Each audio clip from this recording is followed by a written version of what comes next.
Yeah, hey, warm up. Hey, yeah, hey, cold. Cause I got it. Yeah, hey, warm up. Yeah, hey, yeah. Cause I got it.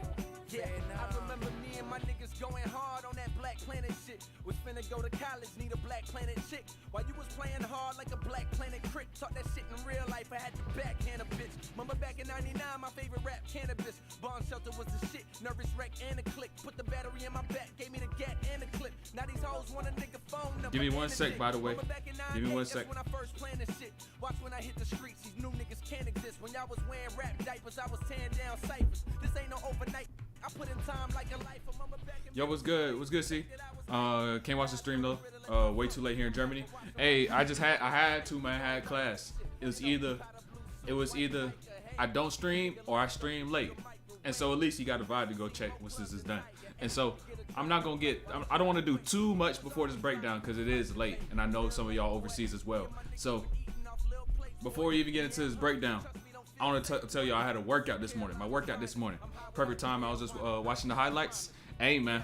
Ain't no better time than now. What song is that? What was that? Ain't no better. That's a Janae Aiko song. That's a Janae Aiko song. I don't know how the fuck I just memorized that shit off top. But that's a Janae Aiko song right there. I just realized that. What's up? Yo, what's good? What's good, Keith? How are you? I'm doing good. Doing good. You know what I'm saying? Still living on my edge. Still improving. Still getting better. Bit by bit. And so, let me get this stuff pulled up for the breakdown, by the way. Because I don't want to take too long into it because it is late. But I just want to tell y'all a quick little thing about my workout. I had a little hooping workout. You know what I'm saying? You know my two times per week hooping workout that I be doing? I had one of those this morning. So I want to tell y'all how I even structured that and how simple shit really got to be. Let me get that. Also, let me open the Discord right quick. And if y'all got any questions, by the way, you already know, drop it in the chat, or you could just go ahead and drop it in the Discord when you go ahead and join it. So, let me even get the Discord link dropped in the chat as well. Then we're going to get straight into it. Let me make sure everything is all good. What's the stream health looking like? Stream, boom. All right, boom. We solid. Shouldn't be no lagging. Let me drop this in the chat. Join the Discord. Boom. Let me pin that in the chat. Boom. Got that. Boom. Got that pulled up. Got that pulled up. I forgot to answer somebody's question. So it's like, damn, I need to answer that question right quick as well. Let me put a pause on J. Cole right quick. By the way, J. Cole about to drop The Fall Off. That shit about to be the album of the decade. Fuck is you talking about? That shit about to be the album of the decade, bro. If y'all not listening to Cole, if y'all not have really listened, a lot of y'all may have listened, but y'all really need to listen to Cole. Y'all really got to get hip. Y'all got to. If you haven't, you sleeping under a rock. Yo, you should analyze Kate Cunningham's game because from the beginning of the season to now, he's become more consistent. How about the Pistons? I ain't gonna lie. Look. I don't mind watching Kate Cunningham. The troubles I must endure watching the Detroit Pistons is another thing, right? And me sitting here having to go and watch the Detroit Pistons basketball game, first quarter to fourth quarter, and overtime. Oh my gosh, if there's an overtime, that's just going I'm like, yo, this is tough to watch. You know what I'm saying? I could watch Cade, but there's also so much other basketball I could watch that's non-Detroit Pistons basketball. And so I could keep that in store. If he put up like a 40-piece like Şengün just did, right? I'll go ahead and watch that. If he had like 40, 10, and 10. You know what I'm saying? Yeah, hey, Jason Bryant, appreciate that sub. I don't even know if you're in the chat. And Olivia Berry, appreciate that other sub. They literally subbed at the same exact time. Appreciate that other sub. But, Yoshi, you already at 12K? There's the other one. Appreciate that sub. Olivia, appreciate that sub. We almost at 12K. We about to be there like tomorrow. We really about to be there like tomorrow. You know what I'm saying? I told y'all. DOR to the stars. There's a star on the DOR logo for a reason. It does not just symbol the fact that we're going to go to the stars. It also symbolizes unity. Before you look into what a star means. It may just really change it to a black star as well, but that's a whole different thing. That's me getting into my philosophy side. But you don't stream on Twitch no more? Bro, how long has it, bro? It's been... Hold on. Let me really check. Y'all, I've been streaming on YouTube, bro. I've been streaming on YouTube for how long? Let's see. Live streams for 3 months. 3 months. Hold on. It's been 3 months. gang, hold on. This is my first YouTube stream, bro. This was November 24th. How have you not been able to at least see one notification between November 24th and March 6th? It's damn near 4 months right now. I ain't gonna lie. Yes, I do not. I no longer stream on Twitch. I'm on YouTube with it. So, yeah, it just helps everything. Like you get all the videos, and then you get the videos and the streams in one spot. So now it just makes it easier for everybody just to kind of come together and just see the videos and the streams because they're both really long form styles of content. So, I like Cold 2 is cool. Okay, I just had to make sure some of y'all really hip. Can't be worse than the Jordan Poole hero ball. Hey, I ain't gonna lie. Jordan Poole or Cake. I ain't gonna lie. Really thinking about it, it do be tough. It do be tough to watch the Wizards. But the fact that Jordan Poole, look, this is the reason why it's easier to watch Jordan Poole and the Washington Wizards than it is to watch Cade Cunningham. Because Jordan Poole, right? And you got to understand, I'm watching from a coach's side and the player's perspective, like through his lens and seeing what he could do better. Fun guy, what's up, baby? Hey, Ray, appreciate that sub. Appreciate that sub. Know. And then MMZ, appreciate that other sub at the same exact time. This may pop up again, once again, right here. I don't know what I was going to say in a second. But because when I watch, Fun guy, what's up, baby? boom, right there, another sub. Yeah, Appreciate that sub. know. But like I was saying, when it comes down to Jordan Poole, there's so much shit that he does wrong, and when I see people doing wrong shit, I see so much opportunity for like how much better someone could become.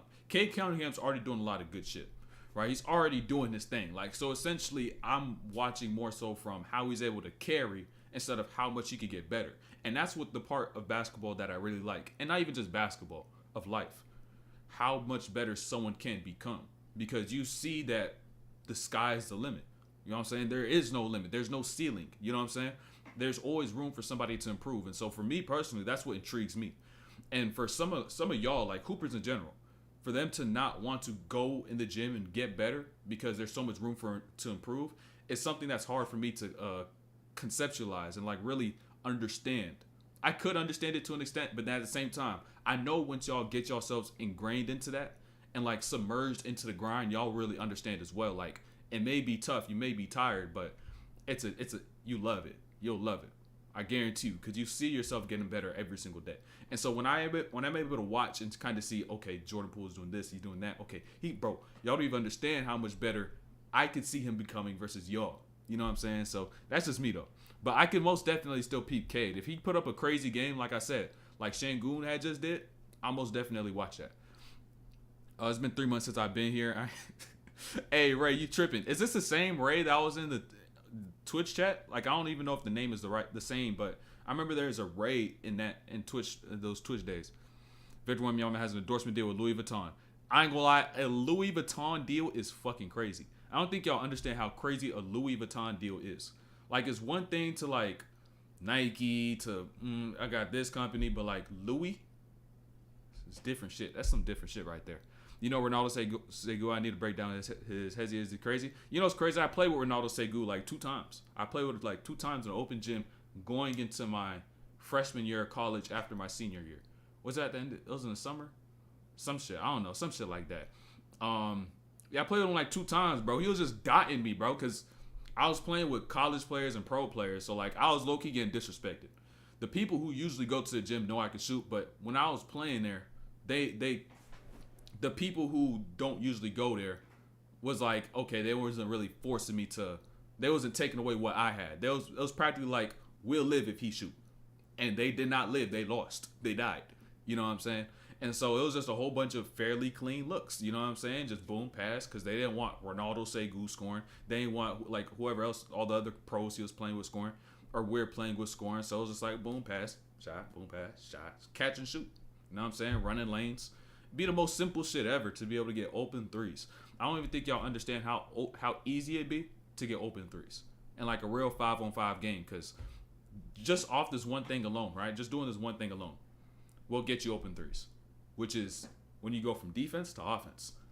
If you decide to be the person who's going from defense and is a shooter and decides to sprint and run your lane on offense, I guarantee you'll be able to get a good 2 to 3 3-point looks every single game. I guarantee you, if you just go from your spot, box out, boom, beat your player down the floor, or if it's cross-matched, boom, still beat them down the floor. Run to the deep corner, run to the wide wing, meaning like free throw line extended. Y'all don't even be understanding what wing means. Like when you run to the wing, don't just go like in between literally that corner and the top. Literally just go free throw line extended. Free throw line extended. Go that far out. Boom. Get that lane. You're good. You know what I'm saying? I guarantee you get so many goddamn looks. I remember seeing Ronaldo. Yeah, I ain't gonna lie. His hezzy shit is crazy though. Like all that shit is crazy. He's overseas. I remember he had a little thing in the summer league with Memphis, I believe. I remember he was in there with Memphis. I just thought about this. Who has more potential, Shea or Tyrese? Shea, SGA or Tyrese? More potential, like more capacity to get better. So that's what you mean by potential, because that's what potential is. So I would say capacity to get better, because Shea's already at like 32 a game.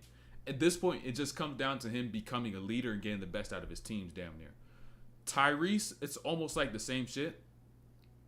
But I also think Tyrese is not on the same level of leadership SGA is quite at this point. Because the number of players as to which SGA has played with and has built relationships with is more than that of Tyrese Halliburton. So at this moment, he's already ahead of the curve in comparison to Tyrese. Because you got to think about it. Like, Shea's had Chris Paul. He was with that Clippers team. He's been like in these winning situations. Like even though the Clippers had like Doc and whatnot, they were still over there competing. So, and like I said, like especially someone like Chris Paul. He's got Chris Paul who's like his best friend, or one of his best friends, like an older brother. You know what I'm saying? So he's been around a lot of vets, a lot of older players. Whereas Tyrese went from Sacramento, then he went to Indiana, and so essentially more potential, more room at the moment, Tyrese. But who has a higher ceiling, essentially? Like, who do I see becoming, like, better, like, overall, like, career-wise when it's all said and done? It's going to be tough to say because Tyrese Halliburton's stats is going to inflate shit. It's going to make shit a little tougher, especially for media to debate. It depends on who you ask. But Tyrese still could get better. He could become a better leader, like I was saying. Like, whatchamacallit? SGA's already got the motherfuckers number 1 seed. Already got the motherfuckers number 1 seed. And mind you, at the same time, Tyrese Halliburton is still hurt. If y'all haven't peeped, he's still hurt. He is still hurt, by the way. Got it still hurt. Bro, I forgot to answer this person's question. He said he got a playoff game tomorrow, and he said that shit on the 4th, and it's the 6th. So he had a playoff game already. So I don't even know if they win or lost, and what should I tell him? Boom, right here in the Discord. Fun guy, what's up, baby? What it do, baby? Hey, Mills, appreciate that sub. Appreciate that sub. We're going crazy with the subs right now. We're going dummy. But we about to get into this breakdown. So I had told this person I was going to respond to this question, but I forgot to do it. So I'm still going to respond to it now and just let them know when I responded to it. How can my team have chemistry despite nobody ever showing up at practices? I ain't gonna lie, that question might be done right there. That question might, like, I may just have to, like, off that, like, if they don't go to practice, I can't even tell you how you can build chemistry without practice. That sounds like motherfuckers trying to take a shortcut. There ain't no shortcuts to success. Let me tell you that. Ain't no shortcuts to greatness. Think I'm a skip practice, skip team practices all the time, and we're gonna be able to build chemistry. Not happening. So boom, first thing with that, right? What time is the boom? About 12 minutes in. And I feel like there wasn't any vocal leaders during the timeouts, and that guys don't really want to run and give their all on the floor, which I don't understand. Could you shed some light on this, please? So the good thing about this, all y'all got to understand this, right? I feel like there aren't any vocal leaders during timeouts, and that guys don't really want to run. The first part, really, right? Vocal leaders during timeouts. If you are the only person who's aware of the fact that there's no vocal leaders on the team, why don't you become the vocal leader? Why not? Right? You're the only person who's aware, who's conscious of the fact nobody's speaking up. So why don't you speak up? This is a completely different situation because now y'all got to really understand this, right? When you play on your team, you know when your team has no communication, when nobody's talking, right? You might be the one player who's sitting here like, bro, nobody's saying shit. He not talking on the screen. He not saying this in a timeout. He's not doing this. We're not saying anything at all. We're not communicating. You understand the fact you're not communicating.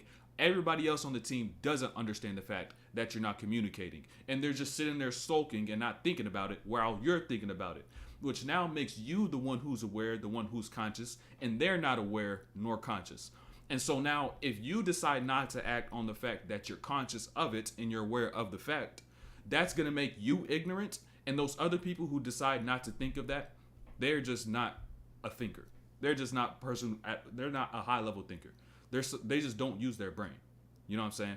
Essentially, what's worse than not being a thinker is someone who's ignorant, because you know what's wrong, but you decide not to fix it, while you have all the power possible to fix it, right? That's why being the person who's ignorant is worse than being the person who just decides not to think, who decides not even to try to expand their mind to see what's wrong and how could I improve and fix this problem. That's the thing. And so if you know the fact of that, why not say anything? And if you're not going to say anything, then you're ignorant. It's what it is. So, boom. That's when it comes down to that. When I really think about that concept sometimes, I'm like, I wish I would have said something when I was even in high school. Because just speaking up, this takes a bit of courage. It just takes a bit of courage. Big love for Costa Rica. Got a podcast. Would you like to be on sometime? I ain't really doing any collabs right now. Speaking of looking at my subs, 824. Shout out Kobe, man. Kobe in the background. You know what I'm saying? 824 right there. But I'm not really doing any collabs right now. I ain't really doing anything right now. That's my question. Oh, that's your question. Okay, so I don't need to send anything. Right? So boom. And then you said guys don't want to run, give their all on the floor, which I don't understand. If nobody wants to give effort, you can't do anything about it. You can't really do shit about it. You know what I'm saying? So like, if they don't want to put all into their game, all you could do from your standpoint, from your perspective, is just give as much as you got. And in time, you got to trust the fact that I'm going to be able to get out from as much from the game as I'm giving into the game. And so if you continue to play the same game as your teammates do, then you're not going to really get anything. And you're just now being another sheep in the entire herd. You know what I'm saying? So you can't try to just follow with them and just do what they do and just act like it's normal when you know it's not what should be done if you want to win and be able to succeed. So, yeah, for you, but it's not that easy because I'm 17 and I play the seniors. My teammates are like 35, so there's an age gap, you know? I mean, you got to even thinking about it from a perspective like this, right? If you're 17, you're playing with 35-year-olds, and you're able to call some of them out, either they're going to not listen to you or they're going to gain a respect for you because you're the person who has enough courage to say something. You got to understand that. You may be playing with a bunch of old heads, 35, 30, 25, 40 even. You know what I'm saying? Some places overseas and shit. But if they're too scared to say something about something, and now you say something about it, it just tells you got more courage, you got more balls than those people who are 35 and too scared to open their mouth, just because they just want to go through the motions. They don't want to hurt anybody's feelings. If you're the person who's willing to push that barrier, who's willing to, like, you know what I'm saying, push that fence, and some people may look at it as, oh shit, he actually said what we all wanted to say, because this happens all the time when it comes down to people not communicating. There's always an elephant in the room, right? And nobody wants to address it, but we all know it's there. And the person who decides to address it, they're like, oh, you actually said it. Thank you. And now we can talk about it.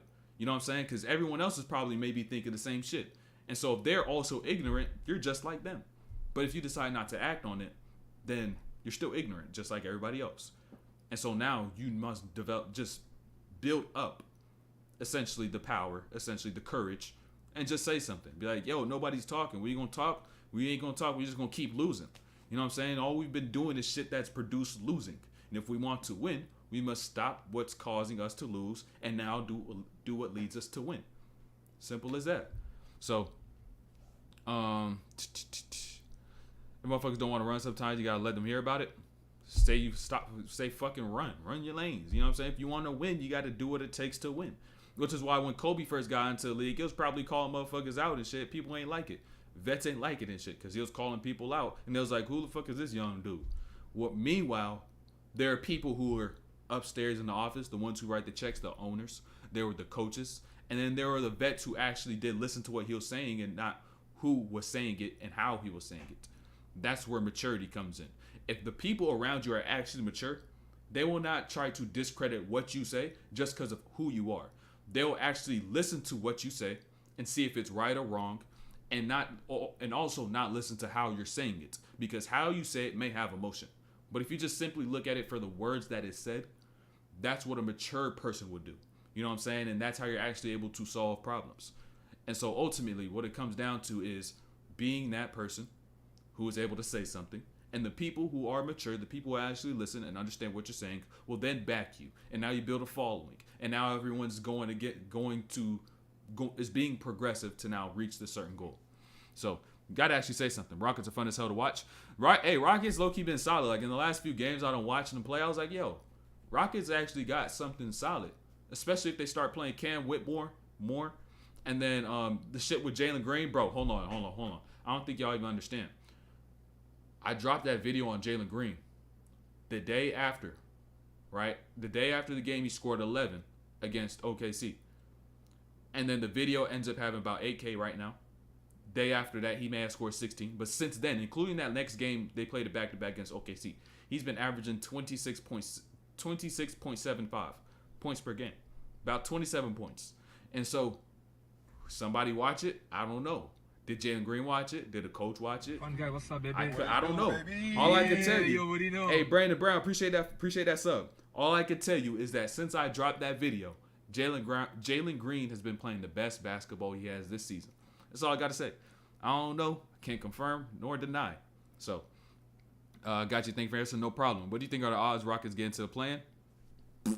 Nah, they ain't getting to a plan. You got that shit fucked up. You getting way too ahead of yourself, gang. Chill. All right, you need to chill. Let's look at the standings right quick. Let's look at the standings. Unless they got some sort of easy ass schedule and the Lakers fall off, because you know what the Lakers are doing right now, right? If any of y'all Lakers fans, you should be happy. You should be happy if you're a Lakers fan, because they're doing the same shit they be doing like last year, bro. You understand what they doing? They gonna get this play-in. They're gonna try to get this 8 seed. Then you're gonna play the number 1 seed, whether it's gonna be OKC or Minnesota, OKC or Minnesota, between these two. And that's that's a better matchup to take than the 3 matchup falling at 6. And then you're gonna play the winner of this, and then you're gonna play the winner of 4 and 5. And 4 and 5 may even end up being the Clippers. They'll take their chance on the Clippers. They 3-1 on the season series. So you'll play the 1, and then you play the winner of 4 and 5, and then you get to the Western Conference Finals. And then boom, before you know it, oh my gosh, the Lakers at the Western Conference Finals. That shit would be crazy though, but I don't know if they will be able to actually get past the Clippers if Clippers are healthy. They get hurt. Hopefully they don't, because I do want to see them get as far as they can, like max strength. But, you know what I'm saying? We'll see, though. We'll see. So, but the Rockets, we were saying, 15, that's a lot. That's 5.5 games. One of these teams are just going to have to fall off, and I don't see that happening. So, long story short, nah, that shit ain't happening. That shit dead. How can I manage training basketball and school? Well, you got to literally put it as simple as I got basketball and I got school. So if you want to be able to work out multiple times in a day, you got to now begin to essentially bounce back and forth between school and basketball.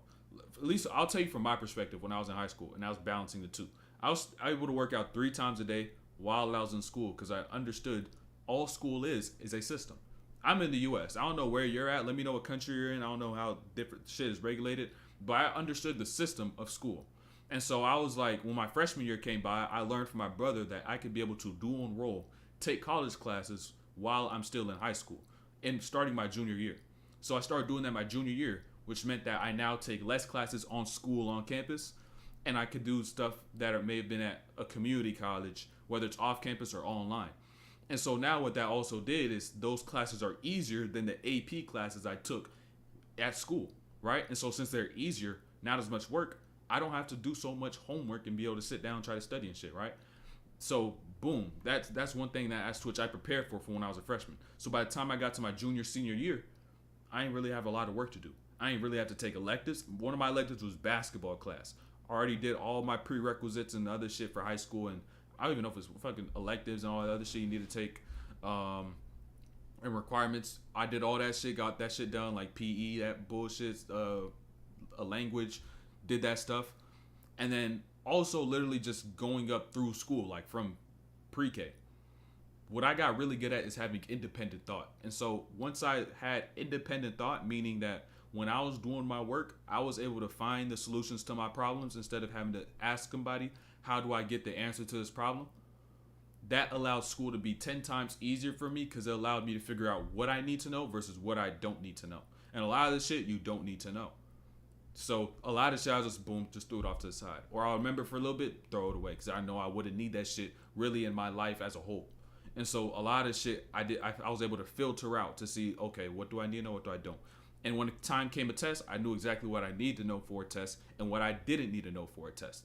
And so now when it comes to preparation, I maybe had to study 30 minutes or an hour instead of having to sit there and study for hours and hours and hours looking at every single page in the textbook, which is what people do.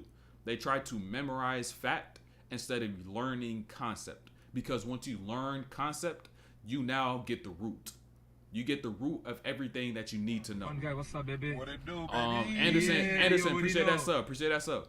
But yeah, so I learned the system of school, and that allowed me to not do so much in school. And then by the time I was junior year, senior year, even my sophomore year, I would work out like 3 times a day, 2 on-court workouts, maybe even have practice, and then I would even have a lift. And so during the season, I had individual workout, one I did by myself, had team practice, and then I had a lift. So it was practically like 3 times a day all the time. And so the key to that overall, to manage it all, is understanding school and understanding the fact that you don't need to know everything and figuring out what you need to know versus what you don't need. And literally keeping shit that simple. When you need to take a test, because that's the majority of your grade, figure out what you need to know on your test and what you don't. And so little things like that, when it comes down to doing that balance, learning that, oh, I don't need everything, all this shit in school, that shit's key. I hope Suns and Kings switch spots. That would be perfect playing. Suns and Kings. Damn. That should be a crazy-ass plan. Hold on. This is what you're talking about. Dallas versus Phoenix, and then you got Lakers, Warriors. That'll be crazy. That'd be crazy. Did you do one before school too? It depends. Like, so I would usually, like my junior year, my senior year, I'm pretty sure I went with the before school workout because my first class wasn't until 3rd period, and that was like 10 o'clock, 9 o'clock. And so at that point, it was just like I have all the time in the morning to go to outdoor court and do a workout. So I had outdoor court workout, boom, got to school, basketball class. I don't even really do much in there. That's when people will get their only workout in during the day. They'll go to basketball class and practice, and they'll bullshit for about 40 minutes in basketball class, and that shit wasn't really doing anything. So yeah, did that. And then sometimes it may be like right before practice, I'll get some shots up on the gun. Sometimes I would even go four workouts in a day. I'll go before school, then I'll have my basketball class, no workout. But then I'll go like during the day or like right after school, get some shots on the shot machine, and then I'll have practice and I'll have my lift. So that's 4 right there. And so also my nutrition for my age was sharp. I had sharp nutrition for my age. Just did not eat no processed food, and that's how simple I kept it. Whatever clean shit I was able to get my hands on, that's what I stuck to. And that's what allowed me to be able to just stay healthy throughout that time period. Because I feel as though you can't predict injuries, but when you decide to maximize all the resources around you, God's going to bless you. And so he protected me, protected my body. Any injury I had was just very minimal. Maybe like a few days I was down, but sprained ankle or some shit. Maybe I had like a little weird knee issue. Got that shit solved in like a week or 2. Now it's after the season. Dislocated my finger. I don't even know if I told you. I had dislocated. What finger was it? I dislocated this finger, I think. I don't know if you could tell, but the size. My middle fingers. Fun guy, what's up, I don't baby? know What if it you do, baby? Yeah, yo, what do you know? I'm not flicking y'all up, but I don't even know if y'all could tell. But I think it was this finger. I have a fucking picture of it. Yo, what's good? You said, how are you? I'm good. I'm chilling. But yeah, that's how my routine was like. And so minimizing school is the key to being able to maximize workouts. And so now you got to have one essentially in different parts of the day when it comes to hooping. And so say I have a workout in the morning, right? Have a workout there. I need time to recover. That's when I may do some school stuff, may do whatever. Workout, boom. And then I may have time in between, recover, then boom, get another workout at the end of the day. Or you could go back to back on that last one. You go back to back. That's what I did. I went from practice and I went to my lift. Back to back. You know what I'm saying? Because it's not the demands like on your body, on the different systems of your body are different. And so it was one with strength training, resistance, and another one was hooping. And so it was just boom, back to back, out of there. So recovery is also vital. Getting rehydrated, eating clean foods, getting your fruits, and little things like that. So let me get this breakdown pulled up though. Let me get that. I'm pretty sure I almost got everything. Boom. You said you know you healed when you think you can't remember what finger. Yeah, it used to be swollen though. It used to be swollen. I just forget which one it is. Yeah, that shit just goes away in time. But I'll tell you this one though. Look at this pinky. Hopefully this shit focus. This shit is jammed, I think, permanently. Hold on. There it is. That shit jammed permanently. I ain't gonna lie, gang. You see this one? You see that middle portion? Yeah, bro. Yeah, bro. That shit done, bro. That shit is done, bro. That shit done for it. I feel like hearing Kobe talking about his crazy workout schedule. Like you hear me talking like I'm talking like Kobe, is what you're saying? Let's watch the shampoo masterclass. Hold on, let me get this post on Instagram. Let me get this post on. Bro, I be forgetting to turn this shit off. I be leaving my phone turned on all stream, and so be making it seem like my watch time on like day to day that should be 2 hours higher than it should be. I'm like, yo, what the fuck? But hold on, let me find a good clip right quick. By the way, I'm gonna talk about Jalen Green too. I gotta talk about Jalen Green. I gotta talk about Jalen Green again. Let me find this bucket when Şengün cooked Wemby ugly. Where's Wemby little ugly? Where is he at? He low-key was frying him though. In that second half, I know you seen it though. I know you seen it. What you call it, Jason and Pete? I don't even know if Jason here, but let me see. Boom, right here. Let me get this poster right quick.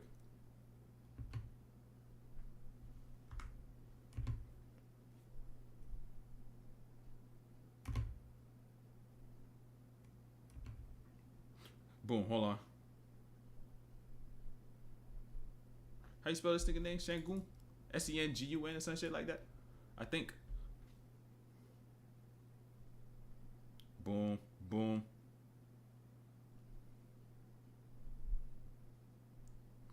Hold on. I need to tell y'all about what I was actually gonna do today as well. I low-key switched up the plan. I switched up the plan for today. I ain't gonna lie.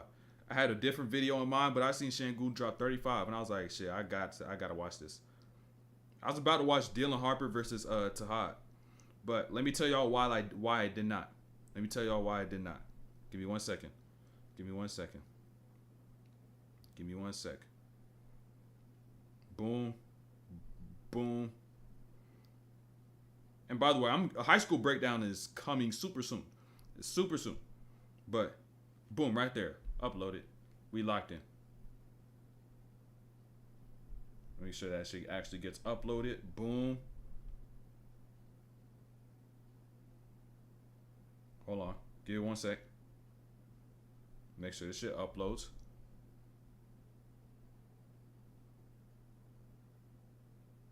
Let this shit upload. Let this shit upload. There we go. All right. We uploaded. All right. So I was going to say, I was going to watch Dylan Harper versus Tahad.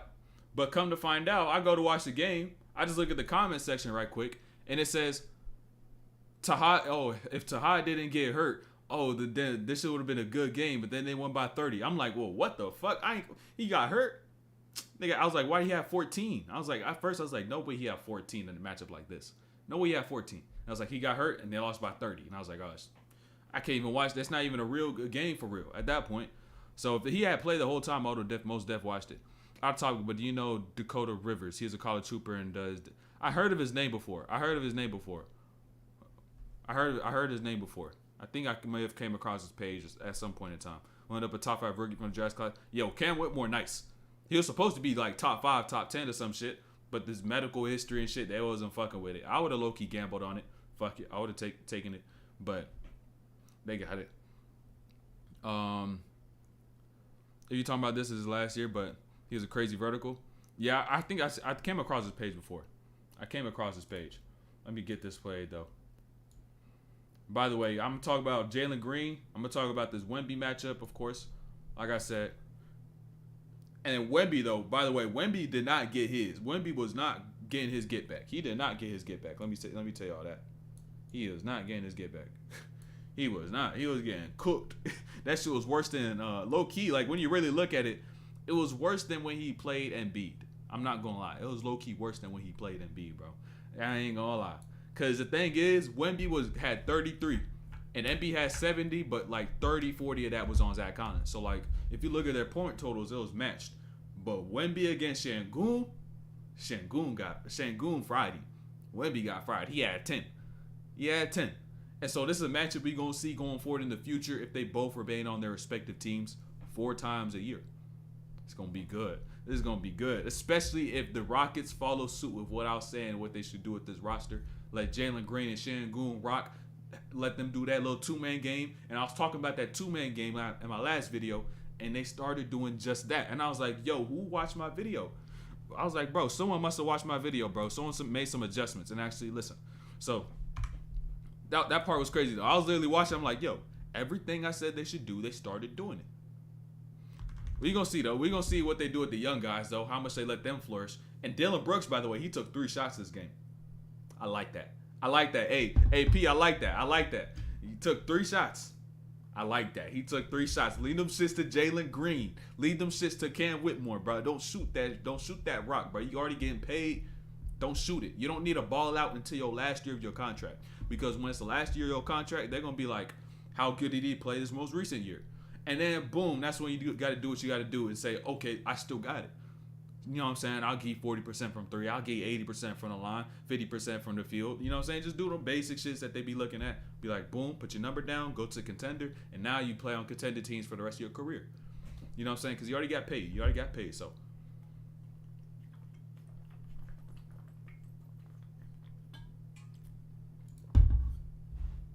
But let's get started, though. What's good, Jason? You came just in time. Hold on.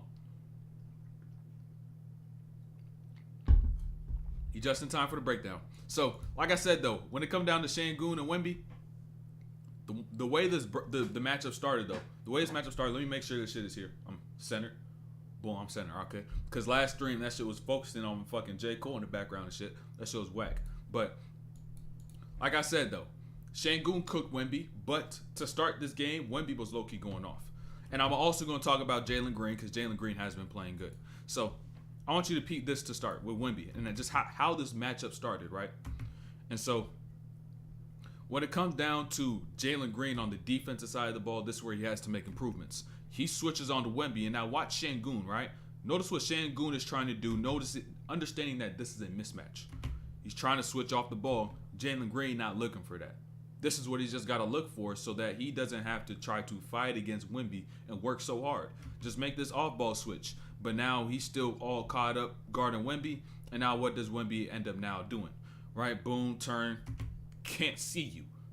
It's like me on the court shooting over a garden gnome. It's like what Wemby does when he does these fades on guards. Can't see you. So boom, off the glass. That shit went high as shit off the glass. That shit went high as shit off the glass. Look at this shit.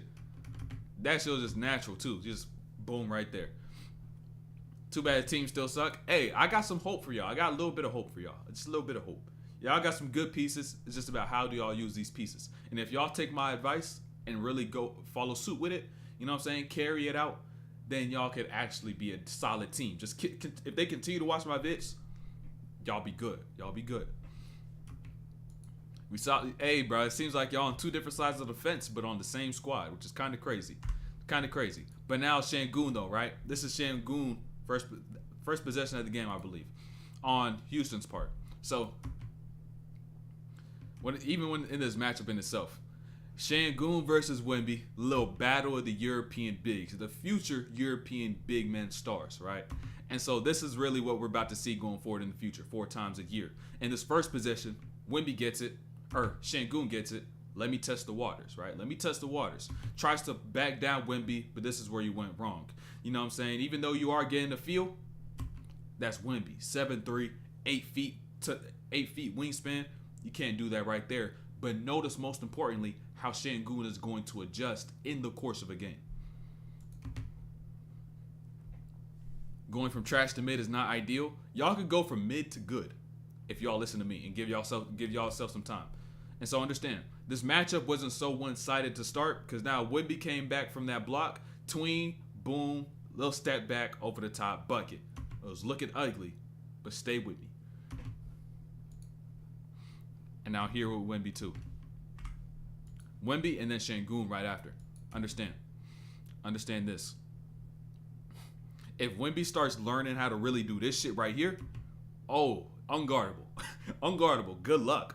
Good luck. But it's also going to take a good disciplined defender to be able to stop that move and just be able to stay in front. And now Dylan Brooks gets that steal. And now what Şengün is now going to do, from in comparison to that last possession going against Wemby, look at Şengün, right? Look at Şengün right off that steal. I just want y'all to peep, right? Understand? Look at Şengün right now, right? He just got his shit beat by Wemby in the ISO, so he's sprinting down the floor to do what though? To be able to get down, catch the ball at the same spot, but now have a mismatch because he beat his matchup down the floor. That's the easiest way y'all could get a mismatch. So now he has Champagne on him, looks over his shoulder, nobody's loaded up on help, spins away from when Wemby is coming, gets here, quick off the ground, gets his first 2 of the game. And now he just sees one goes in, settles down a little bit. That's cool because y'all gotta improve the young talent. We are not the Bulls. Hey, at least y'all not the Bulls. At least y'all not the Bulls. You got a motherfucker with an unidentifiable knee injury. Then you got somebody who's about to hit free agency this year. You got somebody else with a broken foot. Then you got Nikola Vucevic. It's like, oh damn, this shit is in shambles. They're in shambles, bro. The Bulls might be in the worst position. Like if you look at trajectory for the future, the Chicago Bulls might have the worst future. Like if you just look at assets, bro. Like what are you gonna build around? You just gotta lose everybody, and then you just gonna rock out with Kobe White. He's solid. Kobe White is solid. Then Ayo Dosunmu, however you say his name. What's that wing? Patrick Williams. It's like, yo, they're gonna be bottom feeder really soon. Don't worry, my king Ayo Dosunmu. Hey, calling another man your king is crazy, but that's crazy. But yeah, he's solid though. He's solid. You're gonna have both of them in the backcourt, but that's 2 like point guards damn near, 2 point guard size players. And so in today's game, it's gonna be hard to be able to rock with that. So Jalen Green too though. Remember what I said in my last video about Jalen Green. If you have not watched it, anytime he gets within the arc, he's not getting stopped. And so notice what he does now in transition, right? That go right there, something so subtle. Y'all gotta understand. Y'all really gotta understand. Because when you want to attack in transition, you don't want to just sprint once you cross half court. What you want to do is be able to wait until you're at a point to where you're actually a threat and you could get somewhere with that step. And now you prolong the amount of time it's going to take for the defender to be alerted by your go. And so by the time he makes his go, he's able to actually get that step and get inside the arc, boom, get that lay. When he gets in the paint, when he gets inside the arc, stupid tough to guard. It just comes down to him and his mentality. Yo, what's good, IQ? What's good? Pause, my fault. Hey, bro, you just gotta understand, bro. It's kind of crazy. Like, y'all be saying that same shit about Rob Dillingham, bro. All y'all be saying that same shit. I'm like, bro, you really called another man your king. And he may not even be but a year or 2 older than you. You call it, bro, who the fuck he look like? Joffrey from Game of Thrones, man? Calling another man my same age, maybe even younger. My king? Crazy, gang. But I want y'all to peep this with Şengün on this next play. Peep this. So, for any big man, right, what y'all really could utilize like a player like Şengün is being able to finish under control. And so when he sets the screen Zach Collins in a drop, Collins now has to step over and show. And he's unsure of where he's going to guard. He's really in no man's land. And once this pocket pass gets thrown, notice what Şengün does. He's jumping off to a Zach Collins who's now stepping over and not set and able to establish his feet and be able to jump properly. And so now he's able to initiate contact and force that foul call and be able to now get to the free throw line. Build in rhythm once he gets that free throws as well. The way Rob moves is so shifty. All I see on is, bro, they call everything he do shifty, bro. They be like, bro, the way he did the goddamn elbow drop from the top rope, that nigga was in WWE, so shifty. I'm like, bro, what the fuck is y'all talking about? You got any shooting tips on how to be more consistent? Consistency as a shooter. I feel like I just had something I was thinking about when it comes to consistency as a shooter. I feel it's just, there's a concept I feel like I was just thinking about. Let me see if I can remember. Consistency. I mean, what really pops to my head, I'm not sure if this is exactly it, but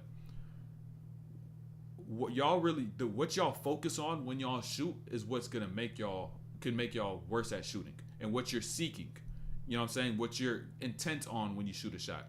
And so one thing as Twitch has allowed me to be more consistent is instead of going into my shot and thinking of where I need to put my hand, where my elbow needs to be, how my base needs to be, or my feet need to be, instead of thinking about that, I just make sure I get a good base and I let my shot feel good. If you just get your base, let your shot feel good, don't slow your feet down, just go in a flow, that's what's going to allow you to be consistent, because every time you take a shot, right, you know when you let the ball go, right? When y'all shoot, when you release the ball, right?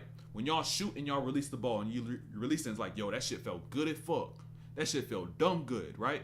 And then regardless if it's a make or a miss, that miss, even if you did, it's probably going to be a back rim, maybe right on the inside of that front rim. That's a good miss, right? That's a good miss. You're this close to actually being able to hit the next shot.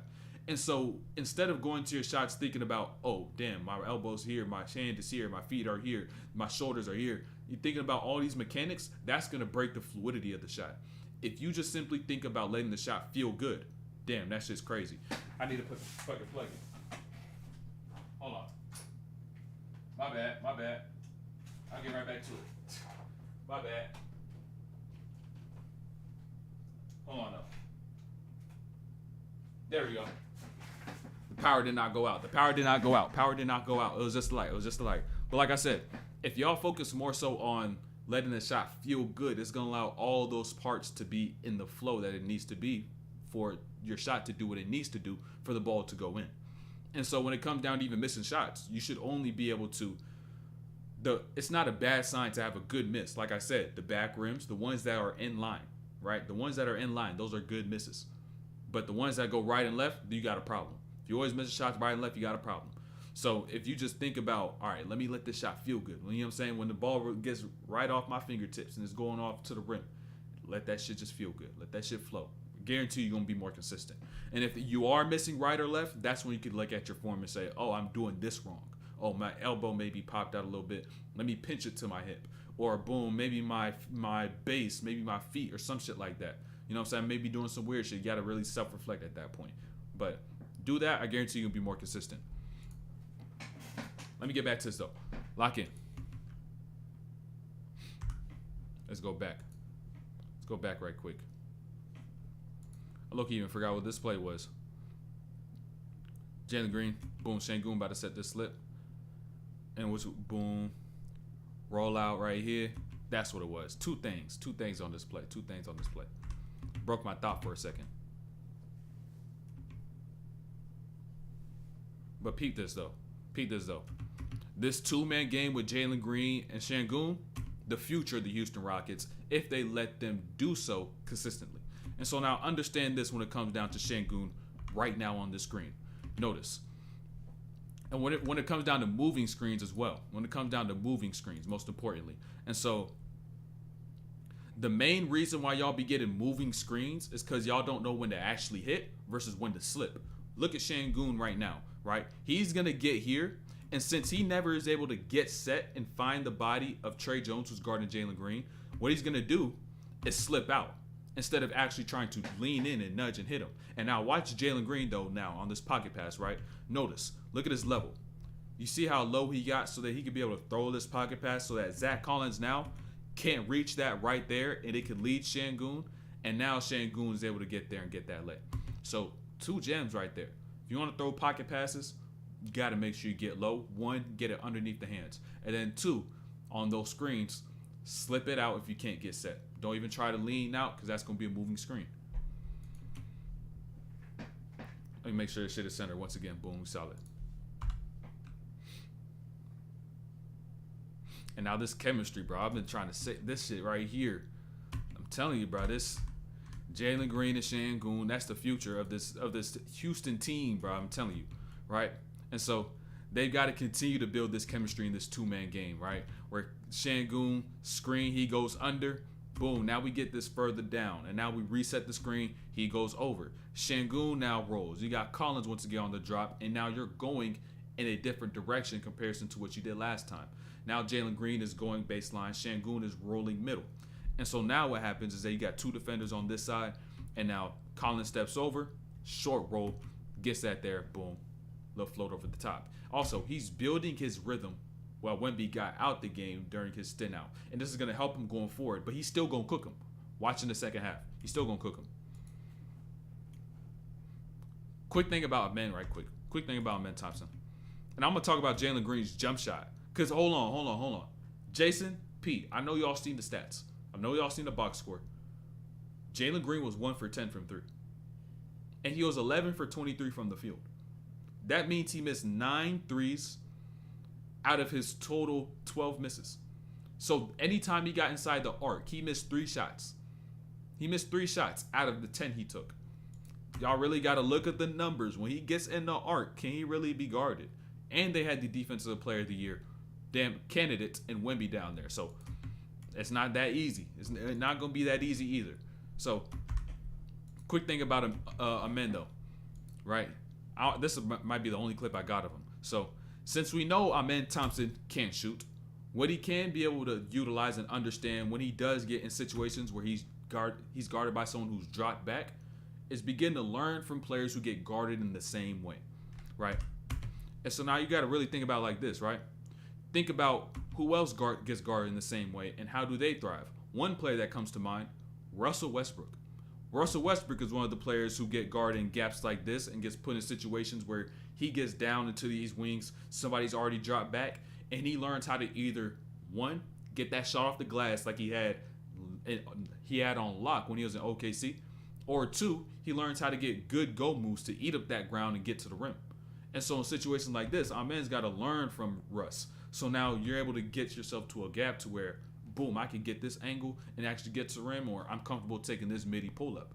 That's how you're able to still be a threat, even though you may not be a complete shooter from beyond at the three-point line. So that just has to be some reflection he needs to have to see, should I get this mid-range and work on that, or should I really focus on getting that three-point shot up? And it's very few people. What it do, baby? Mario, appreciate that sub. Mario, appreciate that sub. And there's very few people that actually allow him to get a really good jump shot. They really gotta know what they're talking about. And once y'all see what I'm gonna say with Jalen Green, y'all know I'm one of those people who know what they're talking about. And so understand this with Jalen Green too, though, right? Like I said, Jalen Green went 1 for 10 from 3, right? And then this was the only 3 in this entire game that he hit, despite going 11 from 23 from the field. Understand why his shooting is so inconsistent. I'm gonna show y'all the misses, and I'm gonna show y'all the habit. Just wait. They're all gonna be scattered throughout the rest of this breakdown. They're gonna be scattered. Yo, what's good, Murder Man Joe? What's good? But if y'all got any questions, let me know. If y'all got any questions. But I also want you to understand this is another thing Jalen Green can improve on. I know we're here for Şengün. Şengün ain't start going dummy to the second half, right? But you got to understand Jalen Green too. He's also an important, integral part of the Houston Rockets. So understand this. Jalen Green's really got to think about, how am I going to get guarded throughout these actions? You got a double high screen, right? And now you got Zach Collins on this drop, and they know he's a rim threat. And so he's also going to have this gap right here, right? He's going to have this gap. And how do you attack this gap, and how are you able to get to your spots is the most important thing he must know.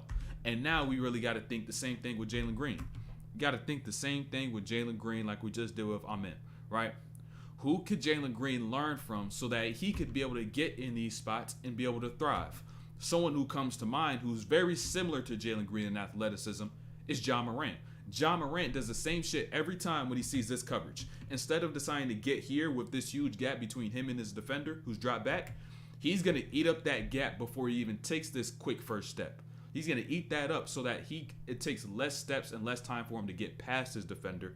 And now he could actually be slithery around the rim, or actually create good contact and avoid the shot blocker at the rim.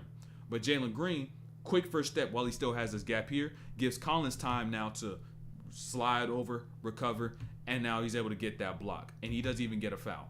So he's got to learn from Ja Morant. One player he's got to learn from. And he does have more to his game because he is more of I'll say, a couple tweaks to his jump shot. He has the jumper.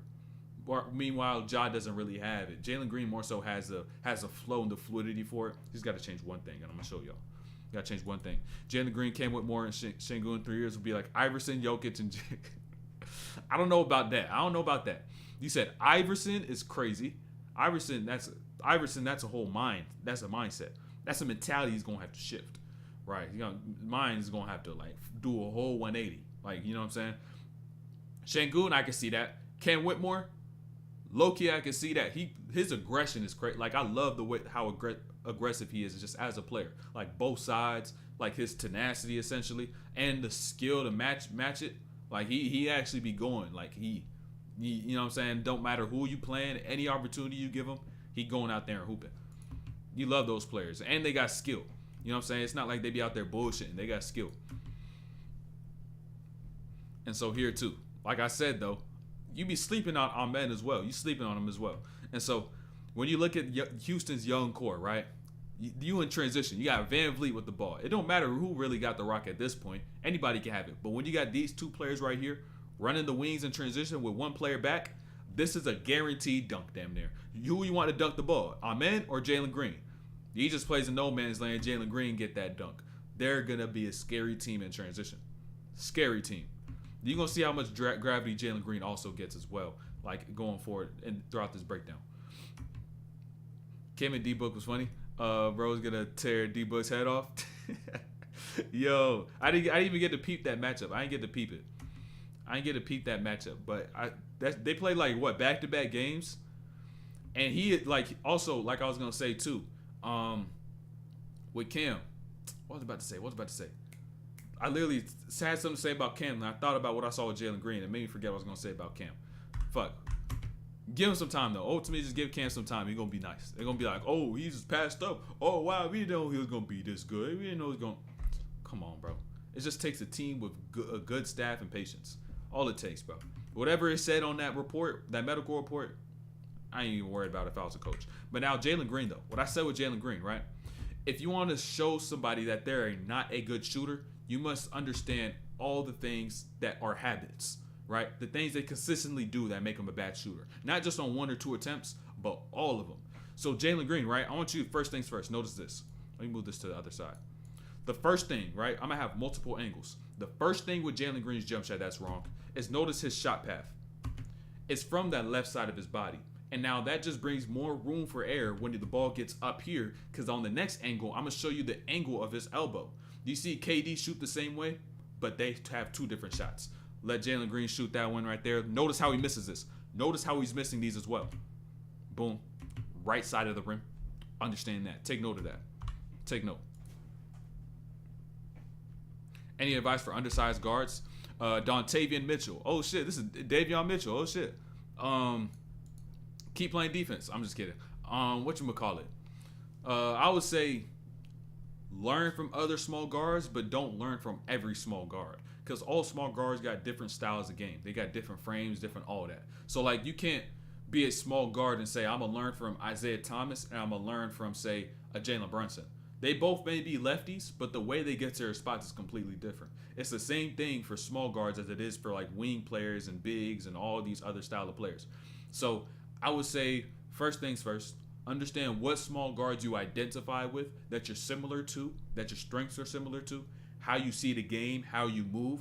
Because once you understand how you move and who you're similar to, you will understand what moves you can do being a smaller guard. Because we just don't all have the same movement patterns, right? We don't have the same flows. And so you got to understand that. See who resonates with you, who's similar to you, who moves like you, or who you move like, I should say. See that.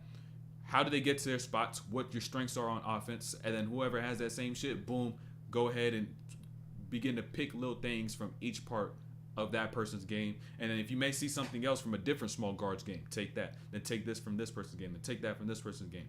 But you always got to remember to bring it back to how does it work for me? How does it fit into my game? Is it going to work for me, most importantly?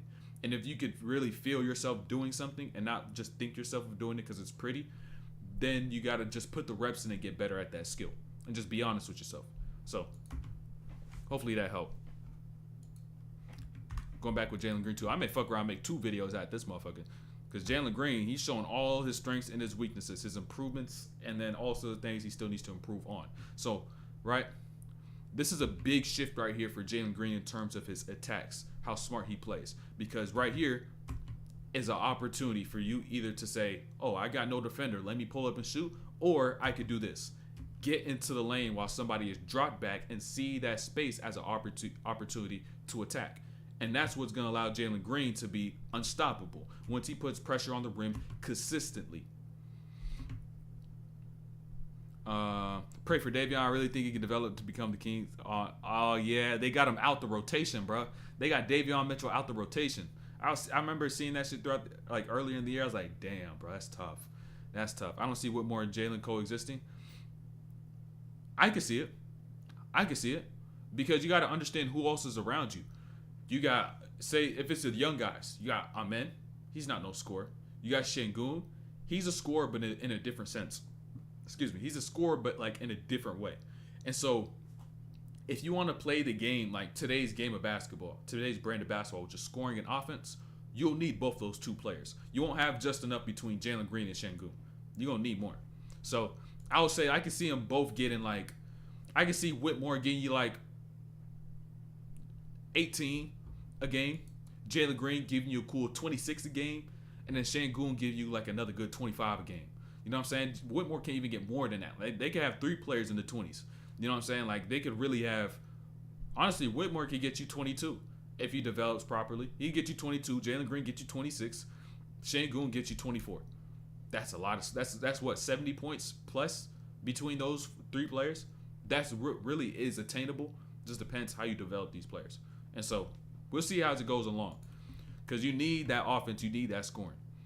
You need it. And especially if you get Şengün in a role where he's playing, like, where he's playmaking a little more, come on, man. That's tough. That's tough to guard. That's tough to guard, man. That's going to be tough to guard. So now they don't got to work so hard for their buckets. Come on, man.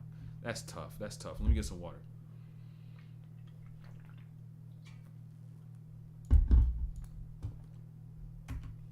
That's stupid tough to guard, bro. They could be calm. Hold on, bro. Y'all really got to think about it, bro. I had to think about that shit again. And, like, defensively on the other side, Whitmore be guarding. Like, he like, both sides, he's there. He's aggressive. He's playing with some tenacity. You got Amen. And then whoever else you throw, Jabari Smith. I be trying to tell y'all. Teams have so much potential, but motherfuckers don't got the vision. They not tapped into their third eye to be able to see it. They ain't even tapped in, bro. They ain't even tapped in. But hold on. Let's go back to this though, right? Let's go back. Who's that with the ball spot? Who got a ball spot? I don't see no ball spot. You talking about this ball, nigga? I don't see a ball spot. I don't see no ball spot. But let's go back to this though, right? Look, Şengün and Wemby. He go back at him. He about to go back at him. It's the first time since the first play. Understand? This is the first time since the first play that Şengün is now attacking Wemby. And understand what he's now going to do, learning from his past mistake. He gets into his post-up, and this is what makes Europeans so deadly. The craftiness. Understand, right? You got Wemby on him, and now on this spin, notice, he's going to lean, and once he leans and Wemby puts his weight on him, he just spins off that lean, right? Really got to see it. I want you to really see this because the timing of this is so tough. It's extremely tough to guard. And so understand, right? He's going to bump and hit, and then after the hit, he's going to spin. Instead of loading up the spin, dropping the shoulder. He's doing it all together in one motion, right? And it kind of breaking it apart in the middle. And now he gets that spin right here, gets his angle, seeks contact. Boom, he might miss that, but quick off the glass, then he gets that too. Playing smart. Understand how this is going to develop and how he's going to adjust. Jeff Green, 32. I thought he was just ball. Oh no, yeah. That's Jeff Green. You should have known. If you watched the finals last year, you should have known. You seen that spot. You seen that spotlight. That shit shining. That's Jeff Green. I think he was only he was the only ball person on the Nuggets last year. He was the only ball person. He's old. Nah, he good vet. Good vets. You need vets in the locker room, bro. He shouldn't be out the league is the thing. He shouldn't. You need vets. The Rockets even have Reggie Bullock as a vet over there as well. But I don't know who like, you have to get vets who are similar to your young guys. Like, they could teach you certain things, but they'll learn a lot more from a vet who is more similar to them in their role. So, like, if you got some vet who used to be like a scorer, instead of getting like a Reggie Bullock who's more of a spotted player, I don't really see any spotted players on the Rockets. Like, the only ones they really have is Jabari Smith. You know what I'm saying? Like, he's 3-and-D. But outside of that, you need to get vets who fall in line with that. And so that's where teams could even get better by adding vets. Like, bro, make me a GM, bro. Bro, I kid you not, bro. Pat GM, bro. I may drop the DOR, put Pat GM. You know what I'm saying? I kid you not. I will cook up a good-ass team. Like I even told y'all before, if y'all gave me Jalen Green and Jordan Poole, 2 years we making the playoffs. 2 years. 2 years. I'll get the right people at right times, right all the things. I'll do it all right. But peep this with Wemby. Hold on. Y'all gotta even understand this. Y'all gotta understand this with Wemby. Right. Let me keep this at the same speed, right? If y'all really think Chet is rookie of the year, you're goofy. Wemby still is. Because understand, Wemby is averaging the same numbers as Chet, but at the same time, he's got motherfuckers on his team like this, right, who can't let him cook. Because look, he passed up the rock. He can't get into a second go because once he catch this, he's getting guarded in the paint, right? Understand, he's getting guarded in the paint. Understand. Hold on, going too fast. Understand, right? He's getting guarded in the paint, so that's another help defender. And even when he gives it up, somebody else gets into the attack. Notice how bad a shooter San Antonio got on their team, right? Notice. Wide open, butt naked open. You probably yourself would say, I'll make this shot, right? But even if you shot this, I know you're not going to miss it this bad. I know you're not missing that shot that bad. This is the person that Wemby has on the floor at all times. A person who cannot shoot at all. Sohan can't shoot. Him, boom, can't shoot. Now, by the way, With all due respect, I'm not trying to knock them because they is in the league. They, of course, got some game. But these is not the right players to have around Wemby. Yet Wemby is still putting up these crazy numbers. Meanwhile, Chet is playing with an MVP. He's playing with another future All-Star, Jalen Williams. He's playing with all these really good young guys who have versatile games. Meanwhile, Wemby out here, motherfuckers who done brick. You know what I'm saying? This is just a different story. That shit get tough. It get rough. And now here too. We're going to get to Şengün in the second half. Şengün got 30 in the second half, by the way. Şengün scored 30 in the second half. He scored 30 in the second half, so stay tuned. Just talk about Jalen Green a little bit, right? And so when it comes down to Jalen Green's game as well, Greg Pop tweaking. In a sense, I think depending on what he does this offseason, that's really going to show if he's tweaking or not. Let's see what type of moves they make this offseason. Because if they don't make no major moves, like really switch up these players around and get them some good teammates, then that's going to be like, yo, Pop, you tweaking. Get in check. Get in line. What the fuck are you doing? You know what I'm saying? Like, then I'll be like, I'm going to really question him. Like, yo, your ass. But peep this with Jalen Green. Hold on. Just wait until A.J. Johnson comes to the Rockets with him and Jalen will be dangerous. Who's A.J. Johnson? I have not heard of A.J. Johnson. Sounds like a G League igniter. I'm not sure, though. Sounds like a G League igniter. Trae Young would be deadly. That would be deadly. Be deadly. That would be deadly. She'll be tough as shit to guard. Extremely tough to guard, as a matter of fact. Stupid. It'd be tough. But we'll see if the Lakers grab him instead. I don't know if they're going to get Trae. We'll see. We'll see what happens with Trae Young. We'll see. He's actually got some value now. So, in the future, right, going forward for Jalen Green, if you can't get to the rim, what now can you get to? And this is going to be what's most important for him now is this mid-range game, right? You got Wemby. All right, I don't want to get that shit in the paint. Now he gets us to his mid-range, hangs at the top a little bit because he's got that fast twitch. Boom, he lets it go, knocks it down. He gets in the arc. He's damn near unguardable.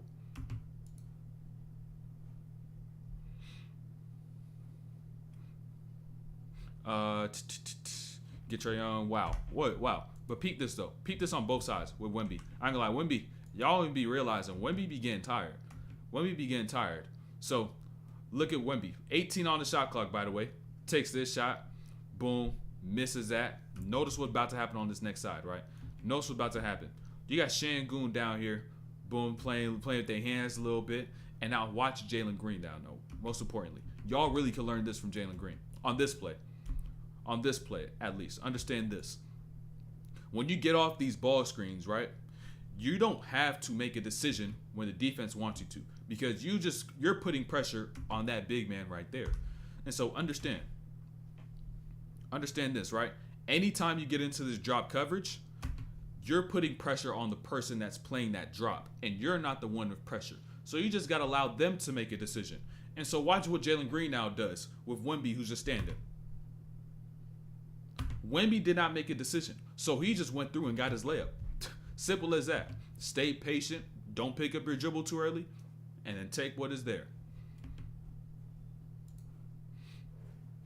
NBL right now, just out of high school. Him and Jalen are really close. Yeah, I can like because players are close. They can get to any team they want. This is the NBA, my guy.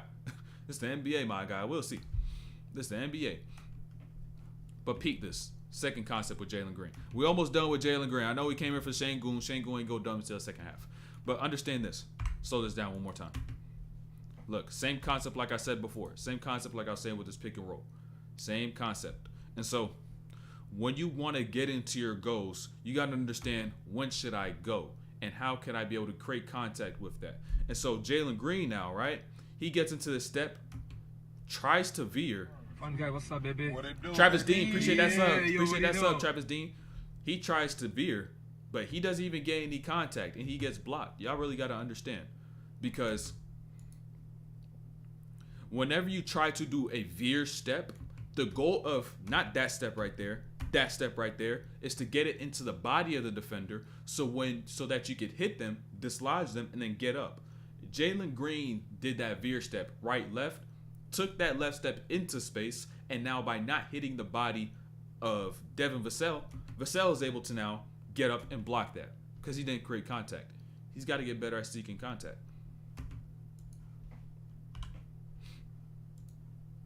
Could you see yourself doing a video on Gigi Jackson? My favorable players coming out this season? Possibly. There'll definitely be a point where I just damn near do scouting like all the time. There'll definitely be a point of that. There'll most definitely be a point of that. And so watch Şengün, right? Look, this is the one thing European hoopers got over U.S. hoopers, right? Understand, is that since they do be so unathletic, right, that unathleticism comes with also being unorthodox. And being unorthodox, now it just makes your bag seem different. And so look at Şengün. Boom, here, step, fade through the middle. It just looks like he's off balance, but now boom right there on the fade. They find unique ways to be able to get their shit off in ways that just look Fun off. guy, what's up, baby? What it do, baby? Yeah, Hey, yo, appreciate that, yo. Frez. Appreciate that, Frez. Like I said, though, in ways that just look off. So that shit really be crazy. There's about to be more plays of that as well. I'm gonna show that later on. And now we get into Şengün. This is Şengün. All right, Şengün. He's playing both sides of the ball, mind you, right? Now on defense, right? Şengün's not no lockdown defender. But what he's gonna do, knowing his lack of athleticism, is that he's got Sohan. He can't shoot. So I'm dropped back. And so now I'm only playing defense going back in a little lateral. And so even when he gets here, tries to bump, look what Şengün's about to do. Hollows him out. What does Sohan do? Boom, travel. He's playing defense smart and using the gap that he has to his advantage by making the person with the ball over aggressive and understand how consistent he is to exactly that.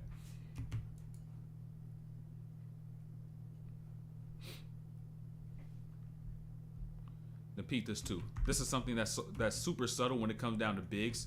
Right, this is something I thought about, and it relates bigs to like guards and whatnot and perimeter shots. So this is something you'll usually see a lot of the smarter bigs do, the good interior finishing bigs do, is that it's kind of like when a guard gets into, say, a hezzy pull-up when they're going from a super slow pace to a fast pace, or a triple threat shot where they're relaxed and they pull up really quick, right? It's kind of like that. And so watch Şengün, right? Dribble, looking off. Understand, he's in the paint. He don't got a lot of time. Right there, boom, quick pickup, gets into that layup. That doesn't give the defender on his backside time to be able to go and get that block. So if that was Wemby, he probably just been hands straight up. That was Zach Collins. So boom, quick pickup, boom, he just gets that lay.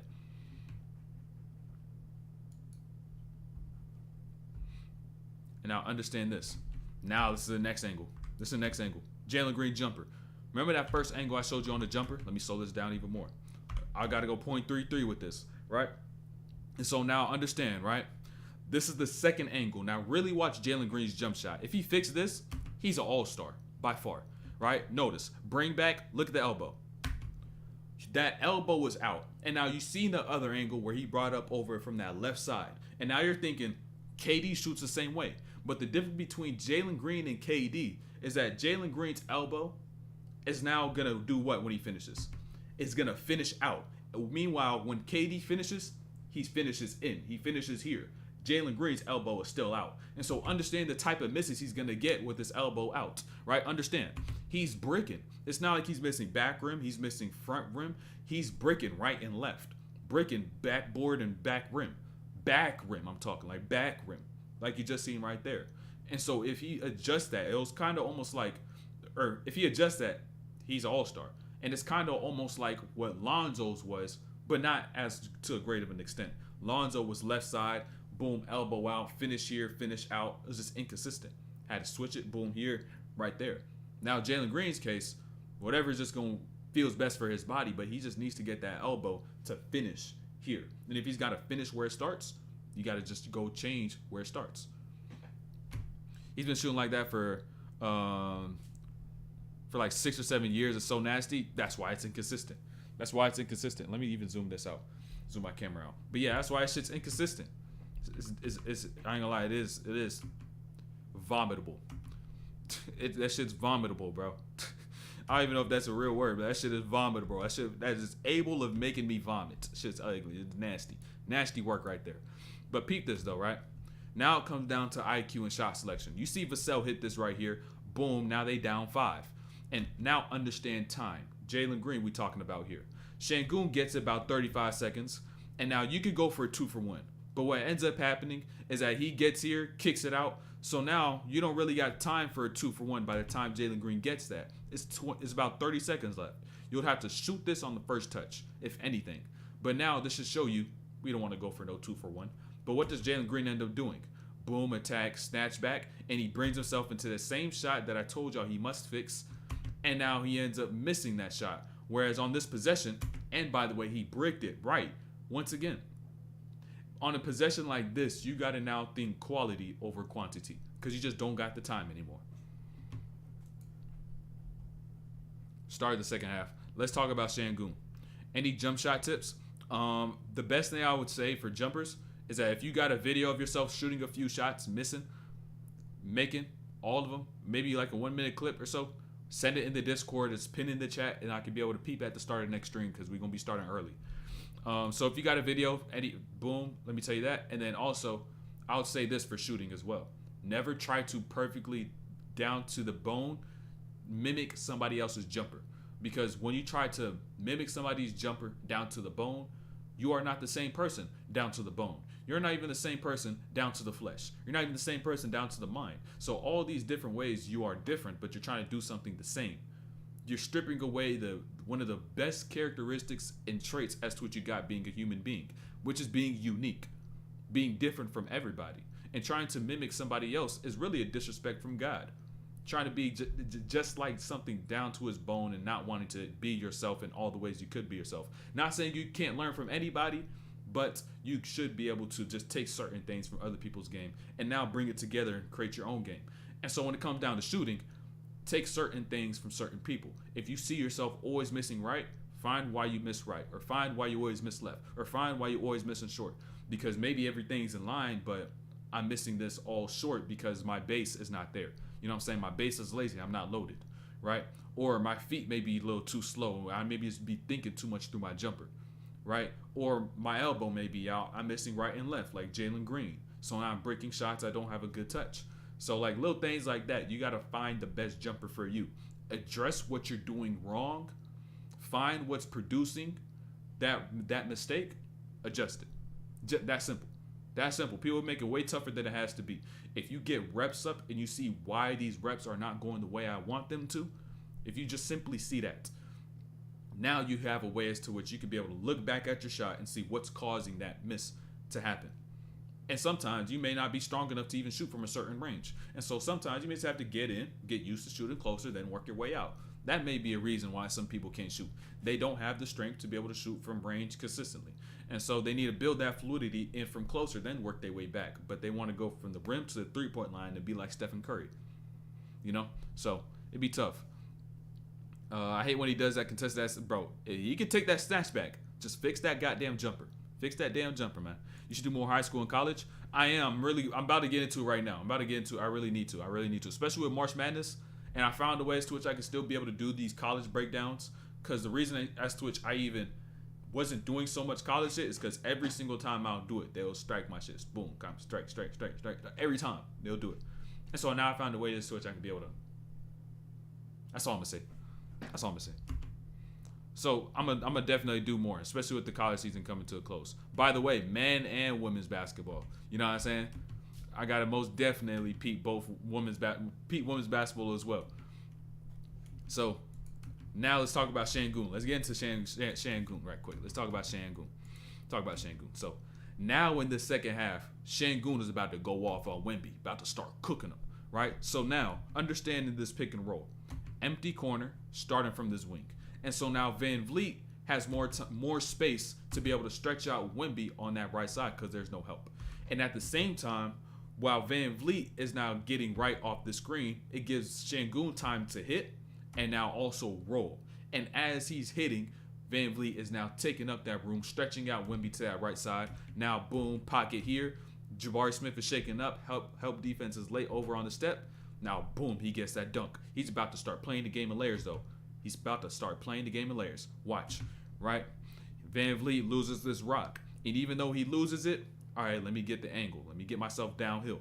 Now, this is similar to a pick and roll situation. He's getting inside the arc, Şengün on that dive. And now this time, he's not able to stretch Wemby out all the way to that right side. So what does Şengün now do? Boom, pass right here. Wemby already right there inside the paint. Short roll, float. He's about to start playing the game in layers. You got to understand, right? Now he's got Jalen Green right here. Now, Wemby once again from the middle of the floor, dropped back.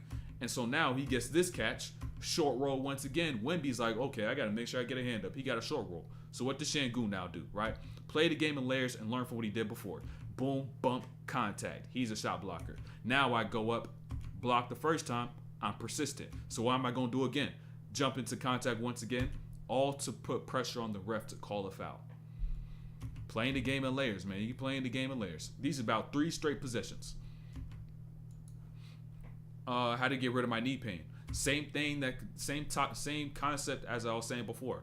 What is the knee pain? Where is it? What's causing it? You must always look at the root so you can be able to figure out what you must fix at all times. Off topic, are you or were you ever a pro? Nah, I ain't play pro. I had aspirations when I was playing to play pro, not just play pro, but I was gonna make the league at some point in my playing days. I wasn't gonna be no 5-star one and done, nothing like that. I knew I was gonna have to take the long road, so that was my route. But my route switched because just a different vision. I ended up learning so much along the way. I was just like, I can't keep this shit for myself, and I'm still learning to this day. And so I could help more people get better and help them get closer to what they want to do instead of me just being here and saying, oh, let me keep all this knowledge I know. Y'all just think about it. If I took all about like 1,000+ videos that I posted off the internet and just kept all the knowledge to myself, I'm like, damn, I couldn't do that, bro. I couldn't do that. I can't allow y'all to just remain unknowledgeable of certain things that can help y'all get better. So I was like, boom, I would rather do that. And so more so, I still have a vision for what I'm doing right now. To an even greater extent as to which I had when I played basketball. But even now, on defense, Şengün. I want y'all to peep through Şengün. Right? So understand. On the defensive side of the ball, right? On the defensive side of the ball, Şengün is like Jokic. Similar builds, not athletic, not quick laterally. And so what are they going to do because of that? Right? On defense, since they don't have the physicals, like Gilbert Arenas said, right? Since they don't have the physicals, what they're going to do in these situations, they're going to use their hands. Watch Şengün. Boom, on the drop, just gets into a good range, swipes down, gets the rock, gets the steal. Now watch this next possession as well. It's a consistent thing as to which they do every time because they just don't have hands. Now you got Wemby on this catch. And remember also what I said before about pocket passes, you got to get low. But this is where if you don't get low, like Wemby is on that pass, vertical base, is where people like Şengün and Jokic are just going to get that steal because they do all their work on the ground because they cannot beat you in the air. They cannot. So, boom, that's how he's able to make up for some of those defensive lacks. You know what I'm saying? Some of those things that he lacks defensively in his physically and in his athleticism. Jalen Green, right quick. Hold on. Same play. Understand. Back-to-back plays. This is a layered play. So understand. Right off that steal, right? Jalen Green gets this catch. Just watch. Notice the miss. Back right. You know what I'm saying? Understand. If it's a good miss, it's going to hit right here. Right? If that's a good miss, it's going to hit right here. Right in line from where he shot it. Notice where it hits. Boom. Right side. That's a right miss. He ain't doing that. Something's wrong in the form. Something's wrong. Jabari Smith right there. But understand, even though he don't got the jumper, what can he do though, right? He could get inside the arc. And as a matter of fact, if I'm a guard, I may as well throw the ball short to Jalen Green every time so that he don't shoot it and he's forced to go in the paint. I ain't gonna lie, I may just throw this shit short every time, throw a bad pass and make him drive. Because once he gets here, he just be tough to guard. His craftiness, his slitheriness, his athleticism, speed, that's where he's really a threat.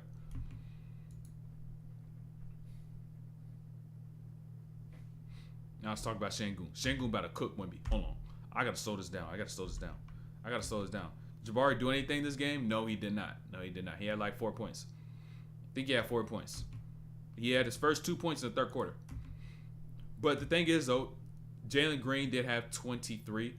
Cam Whitmore had 21. And Şengün had 45. What do I need to do?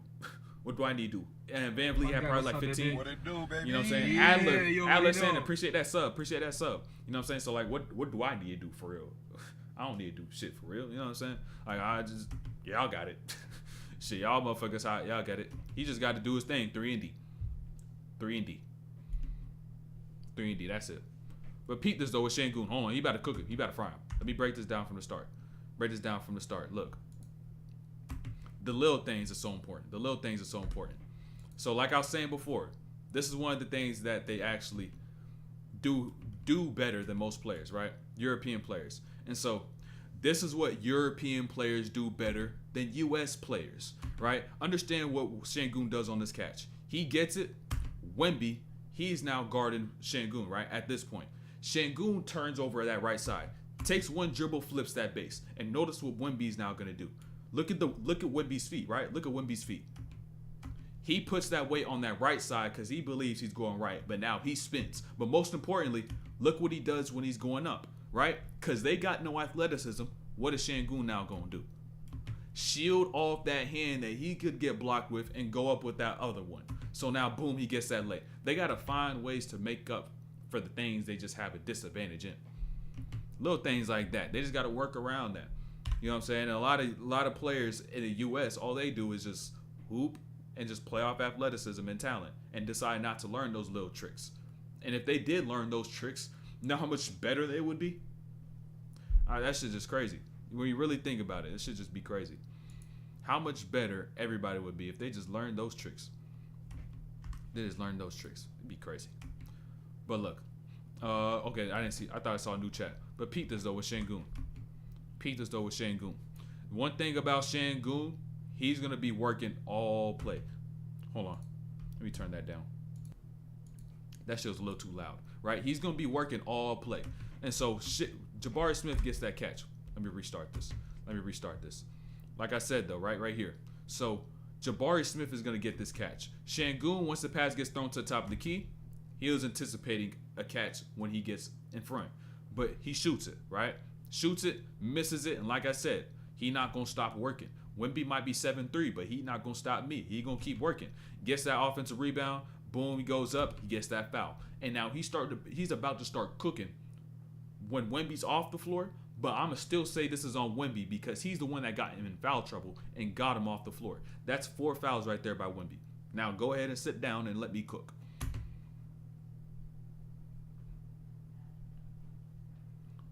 Jason Whitlock. Is that a football name or some shit? I don't know. It sounds like somebody in football or some shit. But peep this defensively once again, right? Şengün guarding who? Sohan. And now Sohan can't shoot. So what is Şengün going to do? Make shit just so much easier by just playing smart. Right? So now, boom, he tries to cut through right behind. Şengün's already dropped back, beats him to the spot, blocks that. Easy. But now let's talk about Trey Jones in this situation, right? This is something that can help a lot of y'all, and y'all could do in high school that could get y'all easy layups, easy buckets. So peep this, right? One thing I always did when I was in AAU is that we did this little set, this like handoff double gap set, where you would throw the ball to somebody and then you would run right off the tail of the person you threw the ball to, the person guarding them. And so when Trey Jones does this, he can do a better job of circling out so that Jalen Green can get in the way of Şengün, so Şengün can't get back in front of Sohan. And so if he did that, Şengün would not be able to get there and get that block if he used Jalen Green as a screen for his own teammate. That shit was smart. My AAU coach was dumb smart. And he don't even really coach basketball for real. Motherfucker, he knew some shit. I ain't gonna lie. Really think about it, like, yo, he knew some shit. Most def. That's why I was goddamn scoring 20 a game in that motherfucker. Alperen Şengün, my...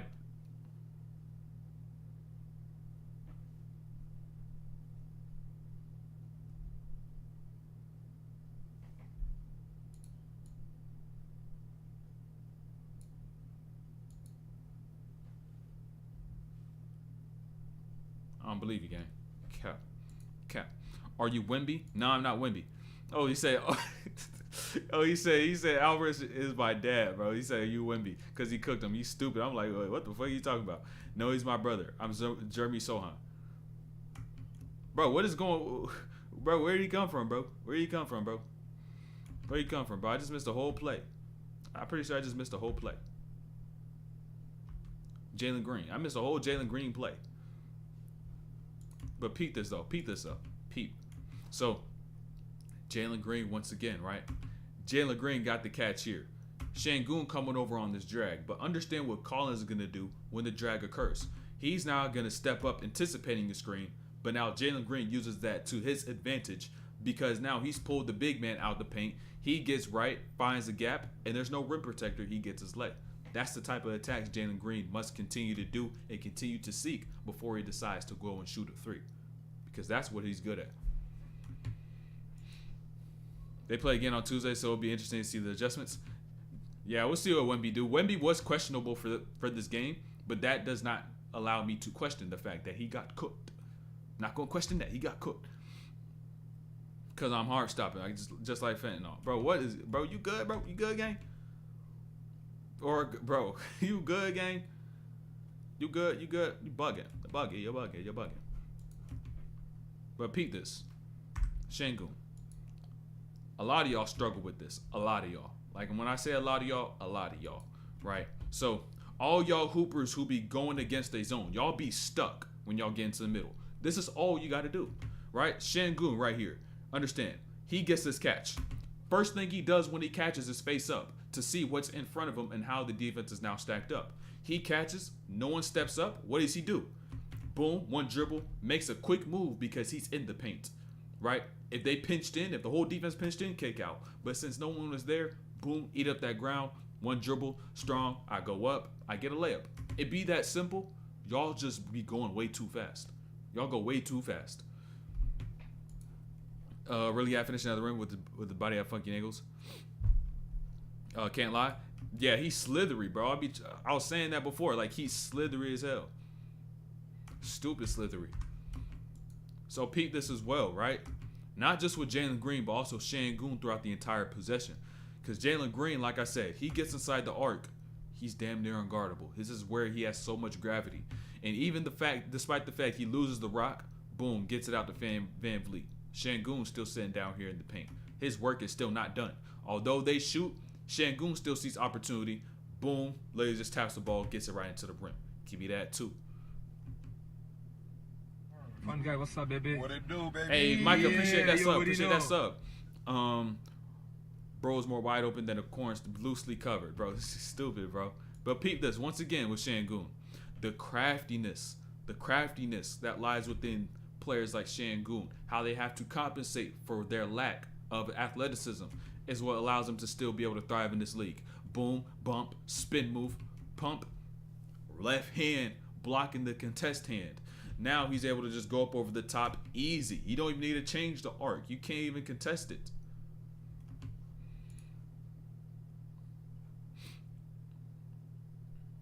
You good, bro?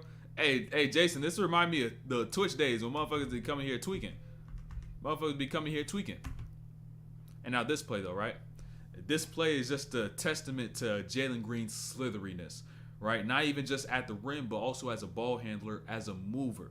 Because movement is the other half of ball handling. It's not just about your hand the ball. Gets that tween right there, broke that pressure in the backcourt, gets to his right side, boom, now he just gets here, just finding gaps, navigating around the floor, and getting to his lay. Just takes what's available. If he continues to get inside the arc, good luck really stopping him. You're going to have to develop a whole entire game plan, and once you do that, and once he decrypts that game plan, good luck. Yo, what's good, Fabio? What's good, Fabio? I'm not tweaking, I'm peeping for now, for the comeback later. All right, bro. We'll see you. We'll catch you on the flip. Peep this, though. Peep this. Hold on. Peep this. So, understand, right? You know Şengün, right? European player. They not athletic. They not shot blockers, except for Rudy and Wemby, who are 7'1" and 2 and 3 or some shit, whatever the fuck they is. So Şengün now though, right? He's more like Jokic. He can't beat you up top. He's gonna do work down low, and he steps over on help. I'm not gonna try to even block that. I'm just gonna hold my positioning. I'm not even gonna jump either, because my vert is probably about 20 inches, right? Understand? He's not even gonna try to jump. You go up, you just gonna feel body. And feeling body is just going to give that contest in itself. Now they get that miss.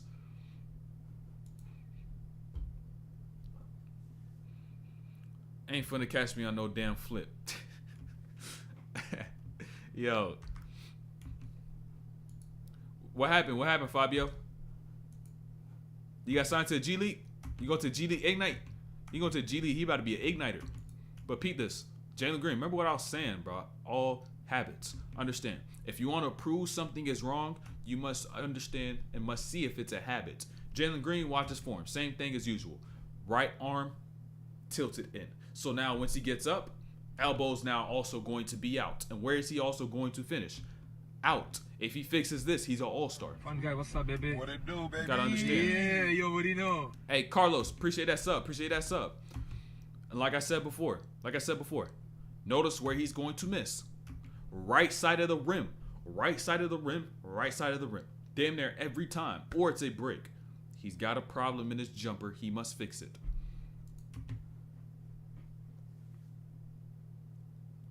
Bro, this nigga just typing ad-libs. He just type an ad-lib, bro. He put parentheses.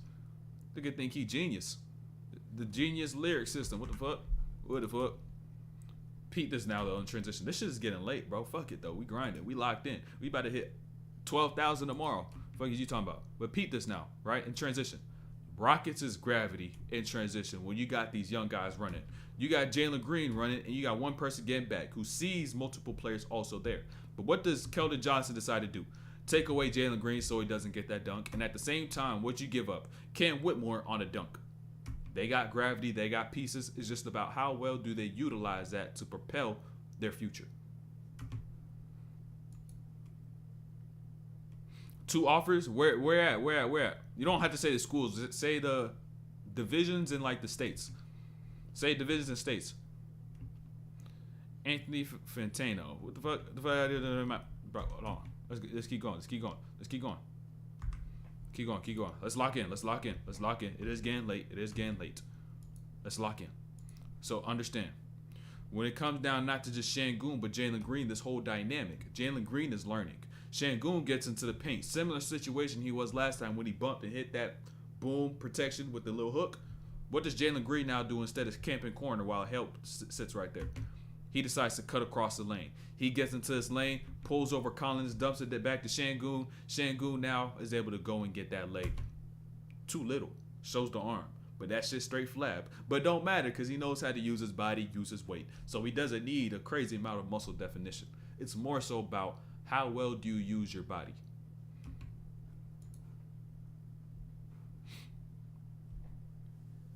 NAIA in Florida, JUCO in New York. Oh, hold on. This nigga about to come to Florida. He about to come to Florida. Hold on. So we talking like St. Thomas. We talking Ave. We talking Warner. We talking.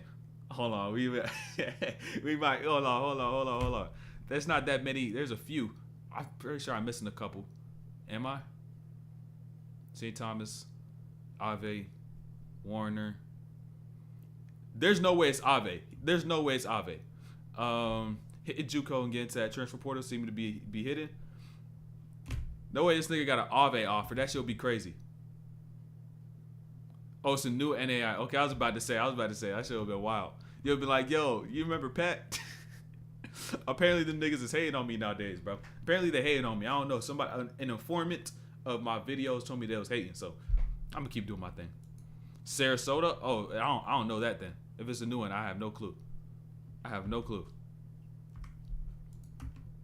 But peep this with Wemby though. I ain't gonna lie, bro.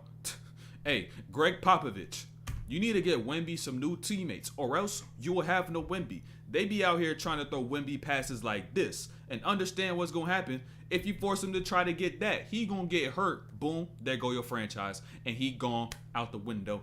Nothing to be seen. You need to get him some new teammates, bro. Get him some new teammates. Come on, that ain't fair.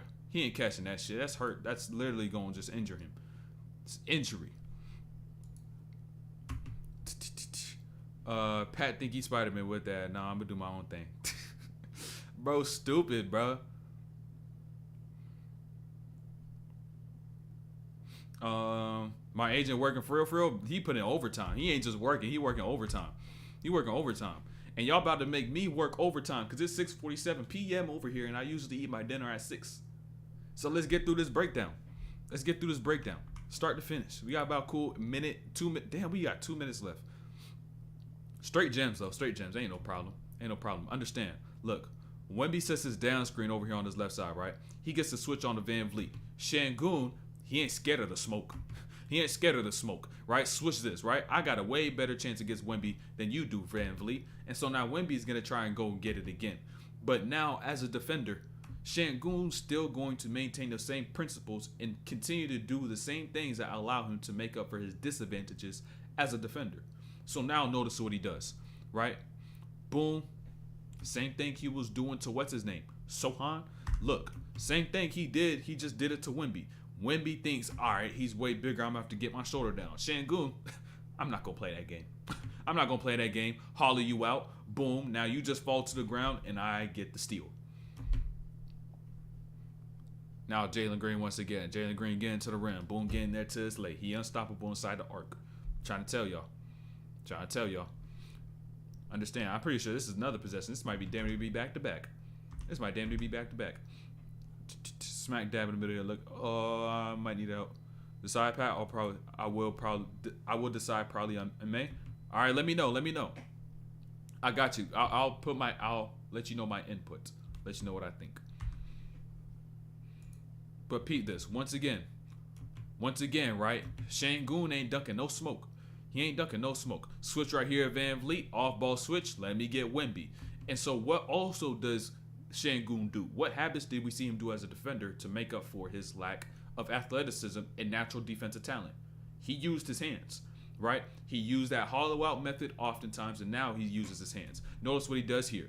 Wemby on the post up, circle around, boom, tip, got the steal. But on the other side, right? Take it down to the other side. You're getting a little too horny now, though, right? Watch how this play is going to transpire. You think you're a little too cool. You're a little too casual right now. Understand. Tries to get that little half spin bump right there. And the only reason he got blocked is because that rhythm that he used to get up is still so orthodox, it allowed Wemby to be able to time that block. So understand how he's going to continue to adjust and reach that 45 and go on throughout the rest of this game.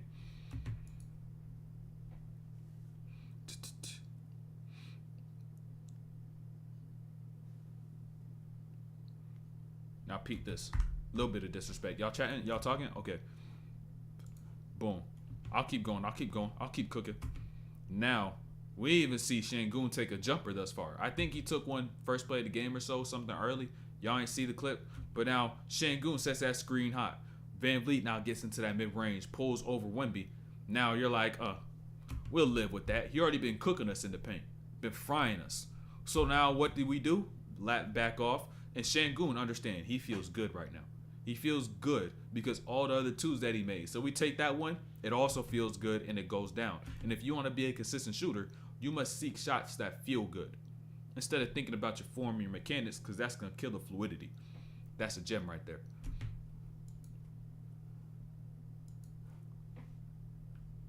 Once again, bro. Hold on. Let me see. Oh, watch Wemby playing BK and NY. In February, bro is mad fast on the pick. He just need that team around him, but he a bucket. Bro, we all know he a bucket. He just need the right players around him, bro. You need the right players. I almost play pro for 2 years, but I play the G League here. Same for you, bro. Hold on. Yo, what's good? What's good, E-Loading? But peep this. Once again, bro, he ain't scared of Wemby, bro. He was really locking down Wemby. And like I said before, though, right?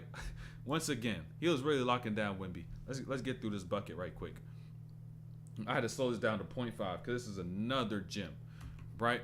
The one thing Europeans do better than a lot of U.S. players is be able to do things like this, right?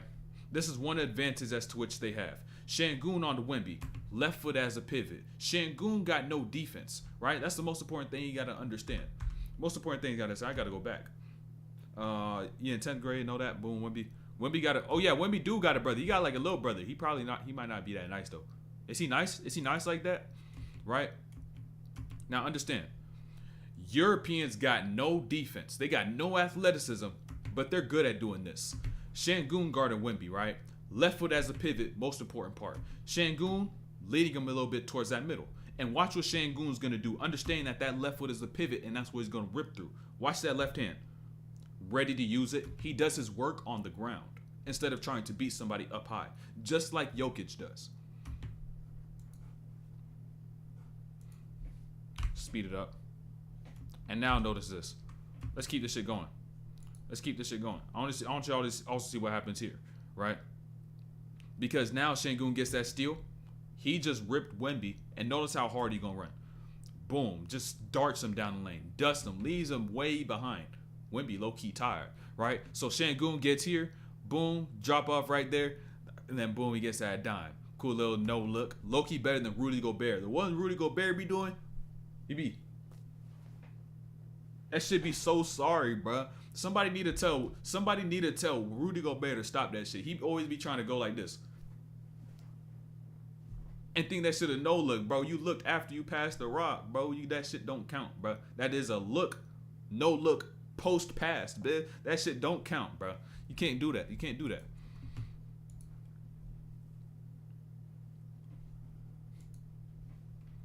And now he about to fry him again.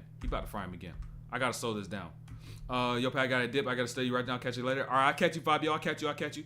Played 3 games in my career, two for 6.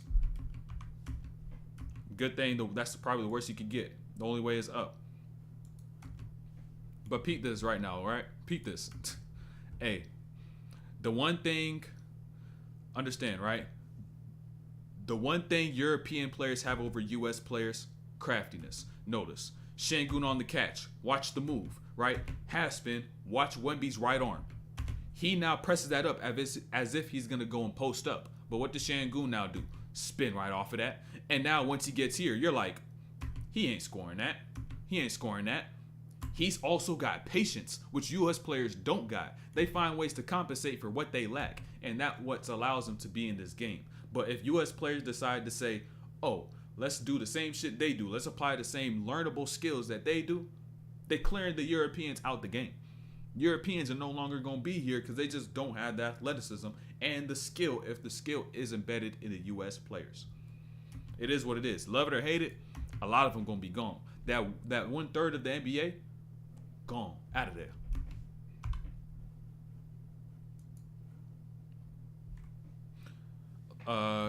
Only advantage is team play from the, yeah. Just those little things. But look, we about to be done. We about to be done super soon. But understand this with Şengün.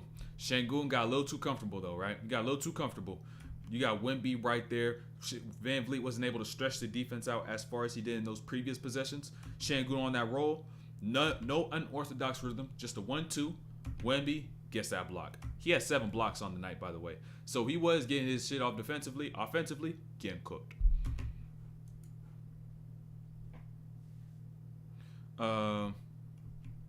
Someone in Instagram comment this position. He just twerk. Niggas is stupid, bro. The thing is, he low key did. He low key did, bro. He low key just backed up then dunk, bro. That's disrespectful shit. Hold on, I just really realized that shit. That's disrespectful, bro. This might be more disrespectful, bro. Wemby keeps getting disrespected. First, understand, right? First, Embiid made Wemby hit the dab. Now Şengün gonna hit him with a move, and now he gonna stop in the paint, and then he literally twerked on him, turned to the side of the rim and dunked on him. Wemby is nice. Wemby is good, but he gotta stop letting this disrespect happen. He gotta stop. That's crazy. He made him hit the dab in 2024. I don't even know if y'all seen that shit, but that shit was wild. I was shocked. I was like, yo, you got hit so hard, you dabbed. That shit crazy. But understand though, adjustments. That's the thing with Şengün. Even though you seen him cook him on that first one, get blocked on that next one, he's now setting this screen. He's going to learn from what he's done before. And so now he gets this roll. Boom, he's getting contact. And understand that left arm. What does he do once again? Shield, and now I hook over the top. I get my bucket. He makes shit easier than it is in comparison to most of these other regular players and regular bigs. Look at this shit too. This shit was wild. Hold on. This might have been one of the like goofiest plays that he made him look stupid goofy. Understand though. Hey, bro. Hey, Europeans may not be athletic, right? Understand. They may not be fast at all, right? European players may have cankles. They may be slow. They may be a little fat and chubby, but they smart as shit. Look at what Şengün's about to do to Sohan, right? Look, he gets here. Oh, you about to bump? Guess what I'm gonna do? Hollow out. And now guess what I'm gonna do now? You probably pump fake, I still block your shit. They called a foul, but fuck that. That shit clean, bro. Made him look goofy. And now he fall to the floor. Like, they be doing shit like that. And it's like, yo, if U.S. players could just play with a brain, Europeans are gone. They're gone. They're just gone.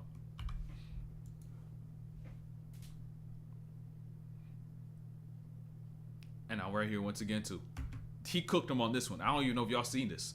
Would the NBA be the NBA if European players weren't allowed in the NBA since the beginning of the NBA?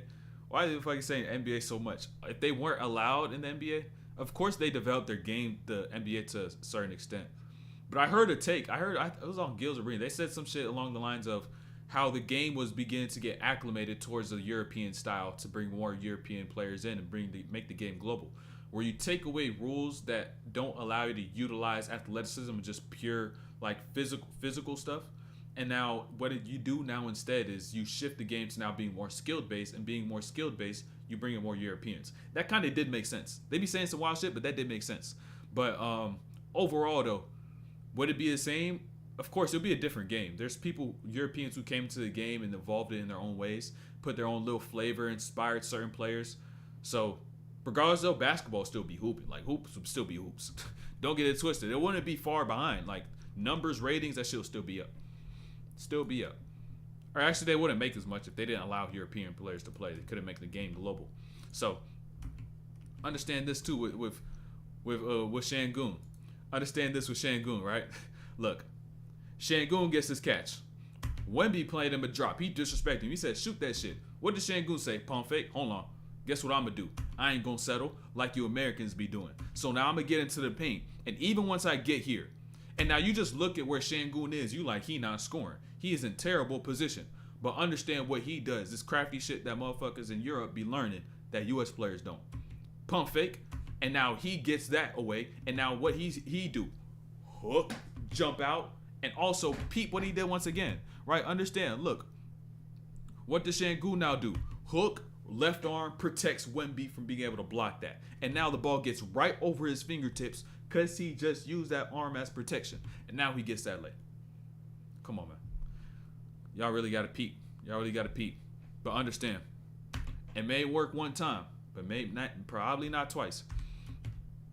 Understand. Fun guy, what's up, baby? What it do, baby? OB, appreciate that sub. you Appreciate already that know. sub. OB, appreciate that sub. But look, fool me once, shame on you. Fool me twice, Wemby not getting fooled twice. ISO with Şengün on his left side, right? And remember that half spin he did before, where he twerked on him and dunked on him? He tries to do the same half spin, try to go back and twerk on him again, but it ain't gonna work. Boom, I get to my bumps. Wemby, solid, gets the block. Simple. Wemby learning. He be learning. He just wasn't doing this shit on offense. And now here though, right? Let me go back and see what y'all saying. That goaltending they be talking about bringing to the NBA is a good idea though. In my opinion, imagine someone bringing the ball a while stuff. Yeah, I ain't gonna lie, don't do that. I don't fuck that shit. Don't do that. But the thing is, U.S. players don't have the brain. That's why Europeans chose over them. The thing is, the brain could be developed. It's just that some people don't want to see themselves as having the capacity to develop their own brain. It's not like people are born with a smart brain. We're all born with blank brains. And who we are now today is a byproduct of our environments and what we've now consumed in terms of various forms, whether it's we're actually eating and consuming or what we're consuming visually and what we're hearing, right? And so now we're essentially, from a kid, we're a sponge. And so even to this point now, when you're an adult, you can still change how you think. It's just about understanding that you don't know everything and you aren't everything. And you'll always know closer to nothing than you will everything. And so people just don't have the capacity to say, oh, I could learn more. I could do better. This shit be crazy though. You know what I'm saying? That shit wild. No doubt, bro. Go back hella late. Yeah, you're gonna have to go back because we on the very last play. This was an elite breakdown, by the way. Elite breakdown. So even peep this here, right? Şengün right now with 42. Van Vliet gets to that right side. Or remember what they was doing before. You already been cooking in the paint. So what we just gonna let you do? We're gonna let you shoot. We ain't worried about that, but you should be worried because that's 45 on Wemby Dome, another fellow European, and now you gotta really take this shit to the next level, Wemby. Next time you play him next week, I think on Tuesday, Wemby gotta lock in. But overall, that's how you become and play. That's how you're able to be a dominant European big man in modern basketball. So that's the end of the stream. We're gonna be live again on Friday, like per usual, about 4 p.m. EST. We're gonna be live. If y'all got any questions, send it in the Discord. If you got film, send it in the Discord. If you really want to choose a winning side of life and a winning motto, cop the merch when it drop. Merch dropping in about 2 weeks or so, a couple weeks. Let me just get the last finishing touches together, and that shit is gonna roll out. Discipline or regret. By the way, I don't even know if y'all peeped the back. Do you choose? You know what I'm saying? Hold on. Let me show y'all right quick. I got the picks. Let me show y'all one pick. Let me show y'all one pick. It's the back. You know what I'm saying? Got the U-choose on it. Got it on right now. You know what I'm saying? Come on. Y'all got to really lock in. You know what I'm saying? You got to really lock in. About to drop in about 2 weeks or so. So lock in, not just in terms of what you're doing on the basketball court, but lock in on life in terms of your goals and live by the exact things that's to what you want to get. And so always remember to sacrifice your present self and invest into your future self and do everything you need to do to be able to get to where you want to go. So discipline or